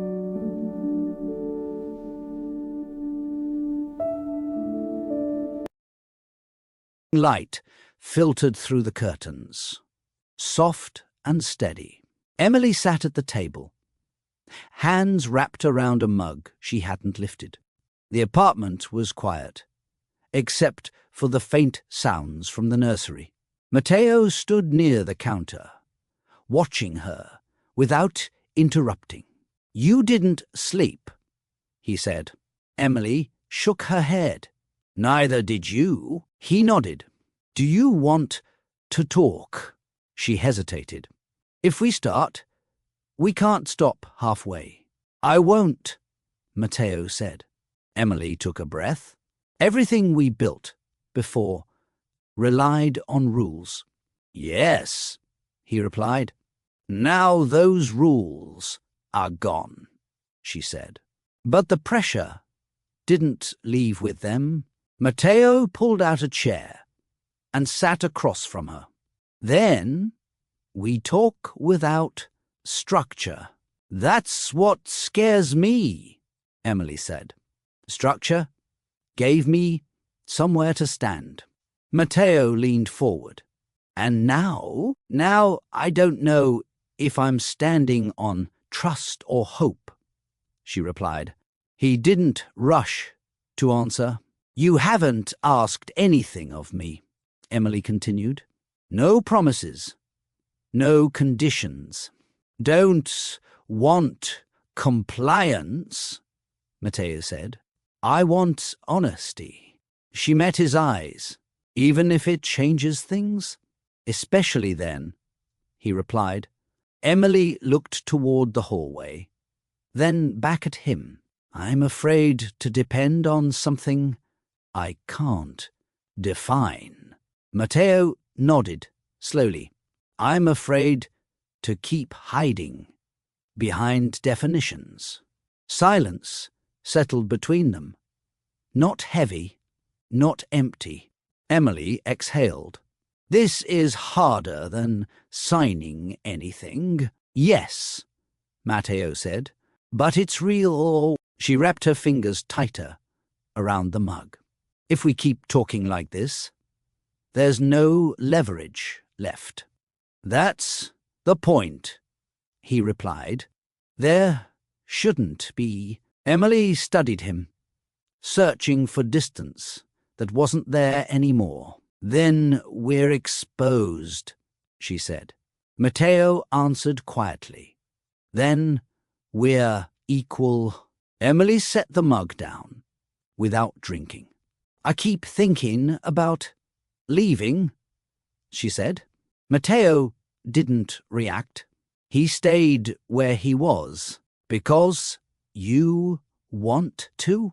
"Because I'm afraid of staying," she replied. He nodded once. "Tell me." She drew in a breath. "I've built my life around self-reliance, not because it's noble, because it's predictable." Matteo listened. "When this started," Emily continued, "I knew the limits. I knew what you could and couldn't ask of me. And now?" He said. "Now you don't ask at all," she replied. "You just show up." "That's worse?" Matteo asked gently.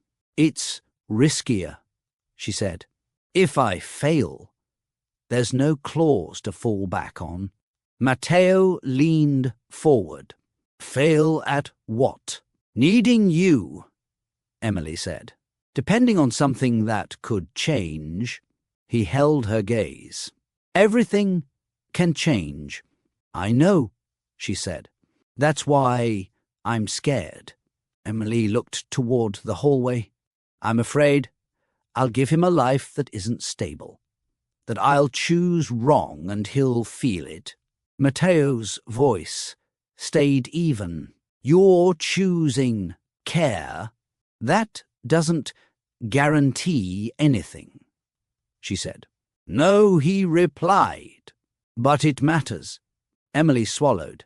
"And I'm afraid that if I let myself believe this is real, losing it will break something I can't fix." Matteo didn't interrupt. "I don't want to wake up one day and realize I trusted a moment instead of a plan," she said. He spoke quietly. Plans don't love you back. Emily looked up, surprised. I'm not asking you to trust forever, Matteo continued. I'm asking you to trust this conversation. She nodded slowly. That feels harder than any agreement. He met her eyes. That's because it's honest. Emily exhaled.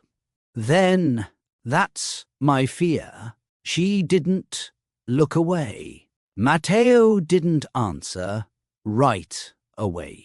He looked toward the window, then back at Emily. Didn't plan this, she nodded. I know. I planned a distance, he said. I planned control. I planned an ending. Emily stayed quiet. I didn't plan to stay up all night, listening to the sound, Matteo continued, or to cancel meetings without resentment, or to notice how the room feels when you're not in it. Emily's hands tightened together. That's not instinct, he said. That's the intention. She met his eyes. You chose this. Yes, Matteo replied. Not because I had to. Because leaving stopped making sense. Emily's voice was steady, but thin. When will it does again? Then I'll say it, he said. I won't disappear. She searched his face. You're not offering permanence. I'm offering presence, Matteo said. Every day, I decide to stay. Emily shook her head slightly. That sounds fragile. It is, he replied. So is everything that matters. Silence followed, different from before. I didn't keep the contract unopened by accident, Matteo said. I didn't want a reason to leave. That wasn't honest. Emily's breath caught. You could have protected yourself. I know, he said. I chose not to. She looked down. That's a lot to carry. I'm already carrying it, Matteo replied. What I won't do is pretend it's temporary, just to feel safe. Emily exhaled slowly. You're saying this is real to you, yes? And you're willing to risk rejection? Matteo nodded. I already am. Emily leaned back in her chair, the weight of his words settling. He hadn't promised forever, but he hadn't hidden either. Emily glanced toward the hallway, then back at Matteo. We're talking like there's no exit clause. There isn't, he replied. Not in this conversation. She nodded slowly. That's new. It's necessary, Matteo said. Words lose meaning when they sound like paperwork. Emily rested her elbows on the table. I don't want conditions. Neither do I, he said. They turn listening into negotiation. She watched him carefully. You're not trying to convince me? No, Matteo replied. I'm trying to be clear. Emily exhaled. Then be clear. I'm here, he said. Not because it's expected. Not because it's efficient. Because I want to be... She held his gaze. And if you want changes, then we talk again, he said. Without threats. Without leverage. Emily shook her head slightly. You're removing the only safety net we had. I'm removing the illusion of one, Matteo replied. It was never the paper that kept us steady. She looked down at her hands. I used it to protect myself. I know, he said. Did too. Silence settled. Calm and unforced. I don't want to argue terms, Emily said.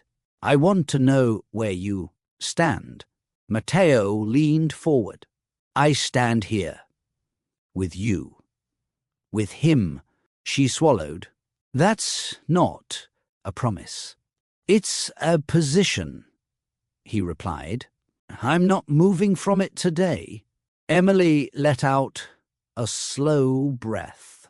You're choosing honesty over certainty. Yes, and you're asking me to do the same. I'm inviting you, Matteo said, not asking. Emily looked toward the drawer, where the contract had been left untouched. She didn't open it. She didn't need to. Emily stood and walked to the window, arms folded, watching the city wake up. You know what I used the contract for, she said. Not the money, the rules. Matteo stayed seated. Tell me. Gave me something to point to when I was scared, Emily said. If things went wrong, I could say it wasn't personal. And now, Matteo asked. Now there's nowhere to hide, she replied. He nodded. That's what trust does. Emily turned back to him. Trust feels like standing without support. It feels like a risk, Matteo said. Because it is. She sat again, closer this time.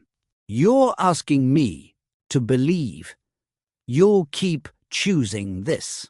I'm telling you I already am, he replied, without using it as leverage. Emily studied his face, searching for distance, calculation, anything rehearsed.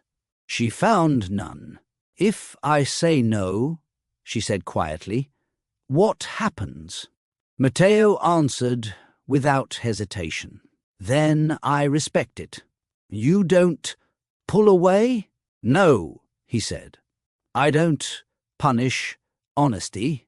Emily's breath caught. That would be easier. Easier isn't what we're doing anymore, Matteo replied. She nodded slowly. I don't want to live behind safeguards. Neither do I, he said. Silence followed, not strained, expectant. Emily reached for his hand, then stopped inches away. This is the part where things change, she said. Yes, Matteo replied. And if I let go of the rules, she continued, I have to accept whatever comes next. Matteo held her gaze. I'll be here for it. She searched his face one last time, then placed her hand in his, not firmly, not carefully, just honestly. The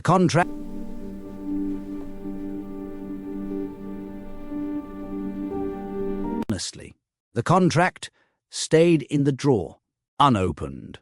The apartment was quiet, in a way that felt chosen.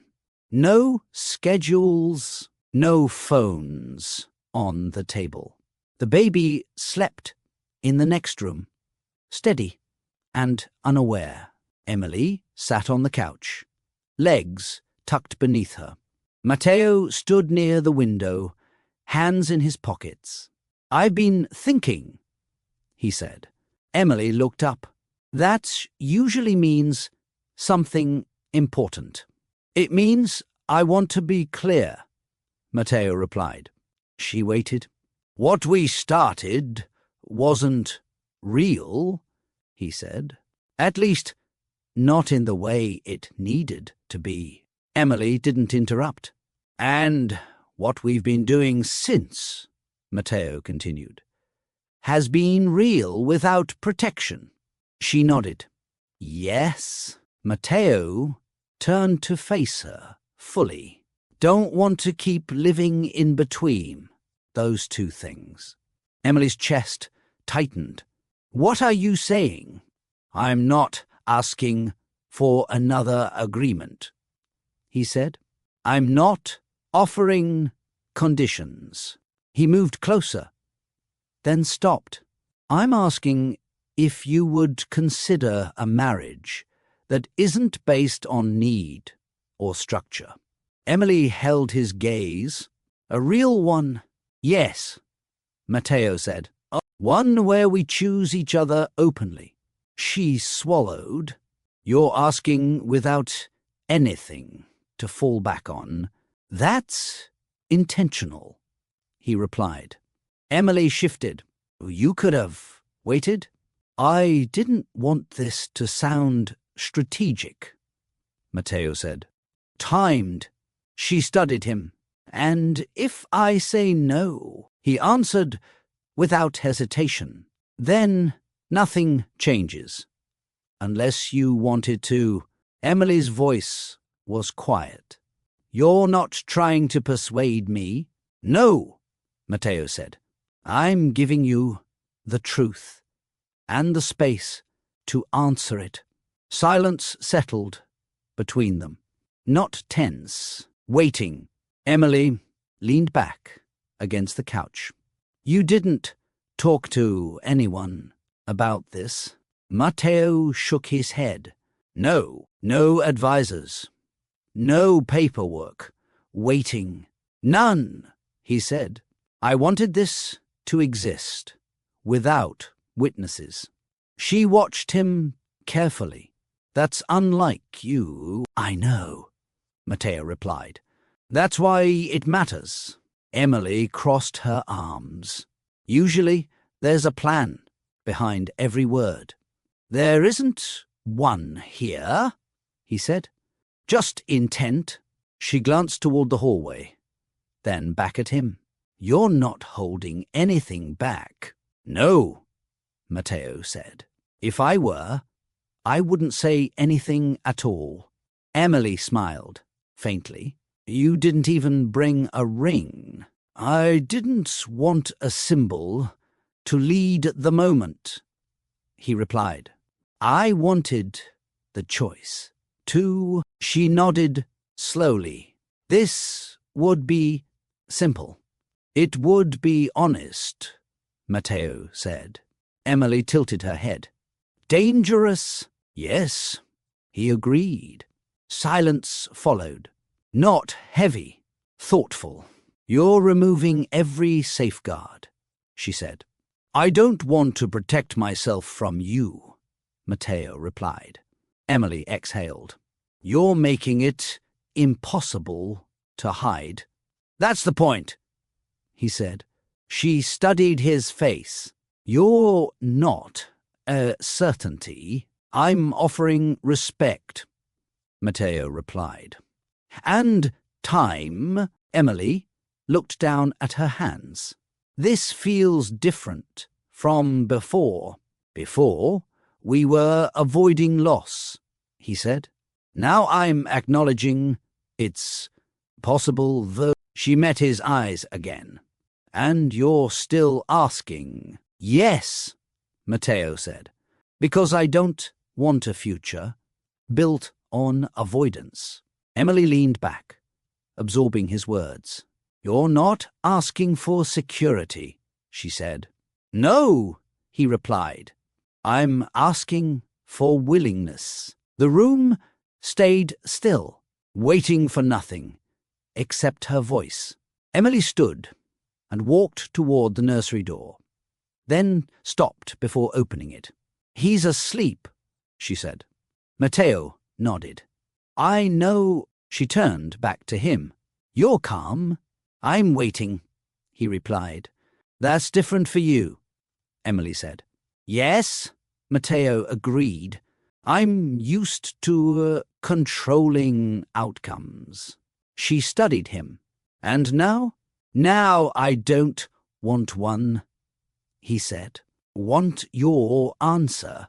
Emily folded her arms. You're not framing this as a solution. It isn't, Matteo replied. It's a choice. She paced once, then stopped. If I say no, I need to know you won't retreat. I won't, he said. Not in anger, not in silence.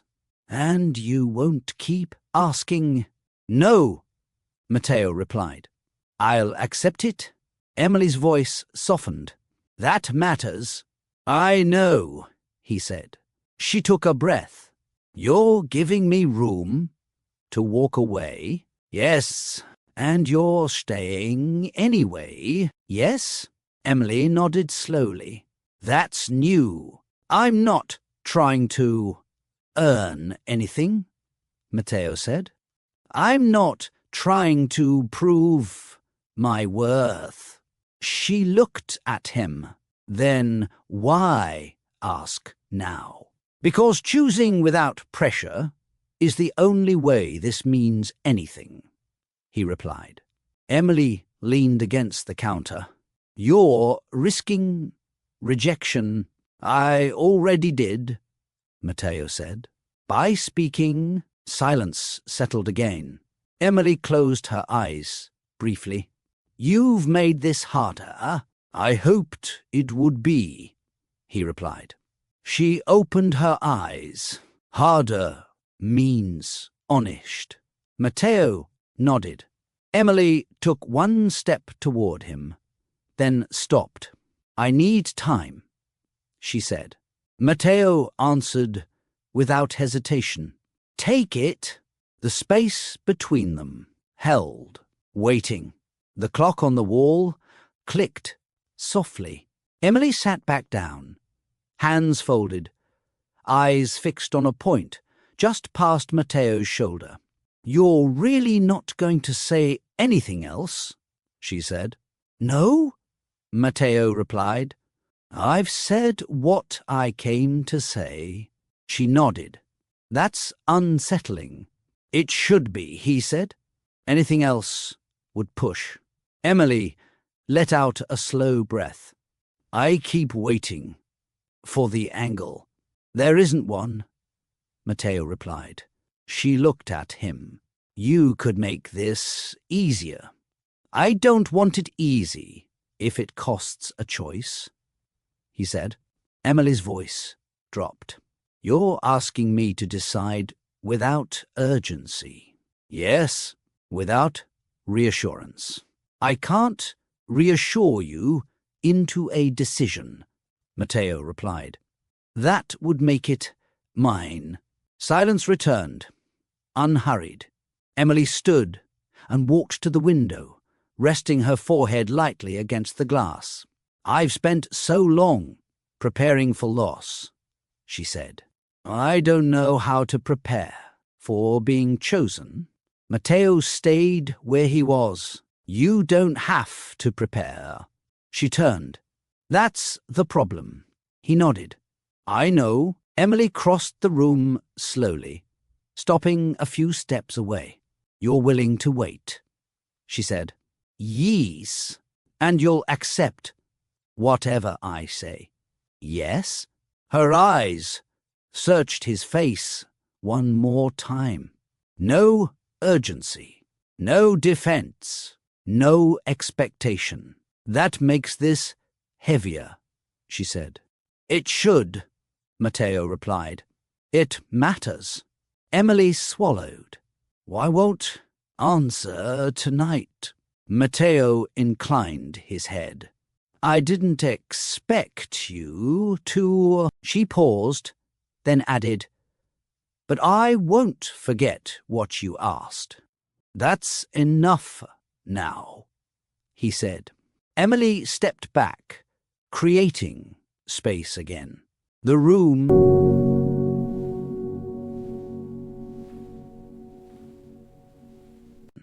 room stayed still. The choice remained hers, and unanswered. Emily didn't answer, right away. The next morning arrived quietly. Light filled the kitchen. The baby slept through it. Matteo stood at the counter, pouring coffee he didn't drink. Emily entered and sat across from him. "I thought about what you asked," she said. Matteo nodded. "Didn't doubt that." She held his gaze. "I won't accept anything that replaces my voice." "I wouldn't want that," he replied. "And I won't agree to a version of us that needs approval," Emily continued. "From family, from anyone." Matteo leaned forward slightly. "I agree." Emily paused. "This won't look like what people expect." "I'm comfortable with that," he said. Took a breath. "Why won't promise certainty?"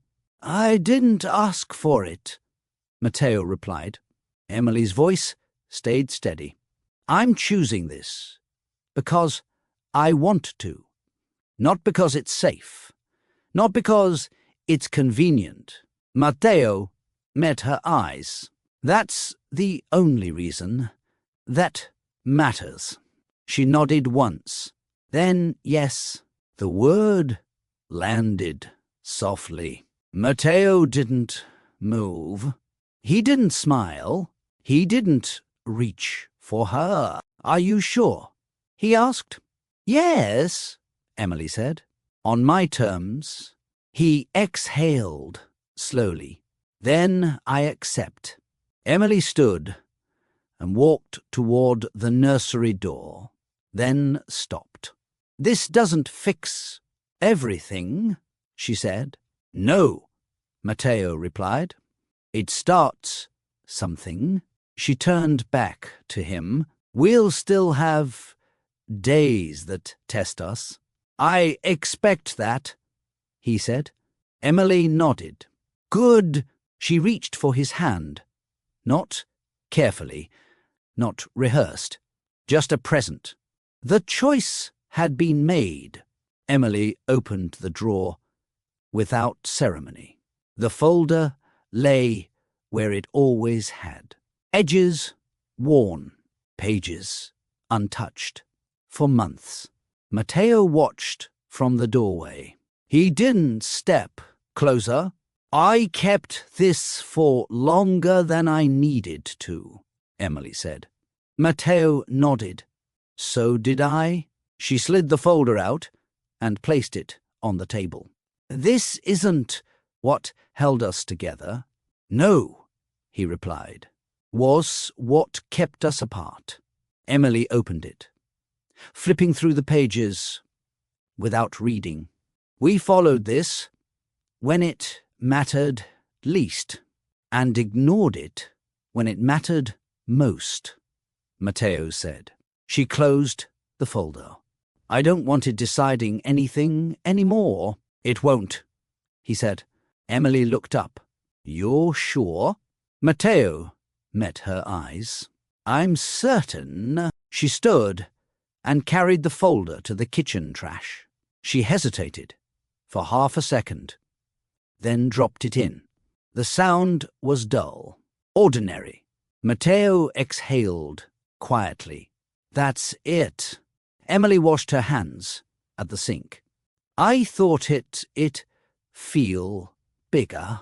"It feels lighter," Matteo replied. She dried her hands. "Because nothing is holding us in place except choice." He nodded. "And effort." Emily leaned against the counter. "That means we can walk away." "Yes," Matteo said. "We're not." She smiled faintly. "That's what makes it real." Matteo stepped closer, stopping at arm's length. "I won't replace that paper with promises." "I don't want promises," Emily replied.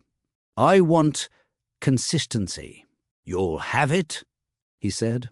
"Not because I said so, because I show it. Emily reached out and straightened his sleeve. Then let's keep doing that. The drawer stayed open, empty. No one felt the need to close it. The baby woke just before noon. Emily lifted him from the crib, while Matteo warmed a bottle in the kitchen. No discussion, no signal. They moved as if they had practiced, though they hadn't. He likes this angle, Emily said, shifting her hold. Matteo adjusted, without comment. Like that? Yes. They stood side by side, not touching, not distant. Later, Matteo folded laundry at the table, while Emily rocked the baby near the window. You don't have to do that now, she said. I know, he replied. I want to. Emily watched him. This is what you meant, isn't it? Matteo glanced up. What? Choosing, she said, without saying it every time. He nodded. This is how it shows. Emily sat across from him. No one taught me this. Me neither, Matteo replied. The baby stirred, then settled again. Emily smiled faintly. This feels ordinary. That's the point, Matteo said. She considered that. I used to think family needed definition. It needs consistency, he replied. Emily rested her hand on the table. And effort? Yes. Silence followed, comfortable and unforced. You didn't ask my family to come by, Emily said. I didn't want to rush it, Matteo replied. She nodded. Thank you. He folded the last shirt. When they come, they'll see it. See what? Emily asked. Matteo looked around the room. This isn't an idea. Emily exhaled slowly. Is something we're doing? Yes, he said. Every day. She looked down at the baby, then back at Matteo. This is how I want it, she said. Matteo met her eyes. Then, this is how it stays. The morning followed a pattern, without being planned. Emily fed the baby near the window, while Matteo rinsed bottles at the sink. The radio stayed off. The room stayed calm. You're up early again, Emily said. So are you, Matteo replied. She smiled faintly. He decided for us. Matteo checked the clock. I'll take the next one. Emily looked at him. You don't have to track it. I want to, he said. It helps me stay present. She shifted the baby gently. You've changed your schedule. I changed my priorities, Matteo replied. Emily watched him dry his hands. That used to scare me. And now? He asked. Now it feels steady, she said. They moved through the apartment, without speaking much. Matteo opened the curtains. Emily set fresh clothes on the chair. Small actions, no announcements. Later, they sat on opposite ends of the couch, the baby asleep between them. This is quiet, Emily said. Yes, Matteo replied. But not empty, she nodded. I like this version of quiet. So do I, he said. Emily leaned back. I used to think stability meant control. Now, Matteo asked, now it means showing up the same way tomorrow, she said. Matteo considered that. I can do that. Emily turned toward him. Not perfectly. I won't try to, he replied. She smiled. Good. The baby stirred. Matteo stood and lifted him without hesitation. Emily watched, then said softly, This feels like a life. Matteo met her eyes. It is one. No one marked the moment. The routine held it instead. The evening settled slowly. Emily stood at the sink, rinsing dishes she hadn't rushed through. Matteo sat at the table, the baby resting against his chest, breathing even. You're getting good at that, Emily said. Matteo looked down. He's getting used to me. She dried her hands. That's how it works. He nodded. I'm learning. Emily joined him, sitting across the table. Do you ever think too far ahead? I used to, Matteo replied. It kept me distracted. Now I think about tomorrow morning, he said. Whether I'll hear him before you do. Emily smiled. You probably will. Matteo adjusted his hold slightly. That's okay. They sat in silence for a moment. I don't need big plans, Emily said. I need a follow-through. You'll have it, Matteo replied. Not loudly. Not all at once. She met his eyes. That's enough. The baby stirred, then settled again. Matteo didn't move. Emily watched them. The ease of it no longer surprising. We didn't decide everything, she said. No, Matteo replied. We decided how we deed-eyed. Emily leaned back. That feels better. It should, he said. Later, they stood together in the doorway of the nursery. Lights low. We'll figure things out as they come, Emily said. Matteo nodded. Together. She didn't correct him. They turned off the light and walked back into the living space, where nothing looked different.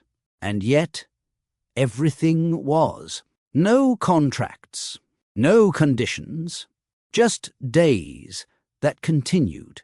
If you enjoyed the story, make sure to hit that like button. And if you want more, subscribe to Mr. Caleb's stories and never miss the next chapter.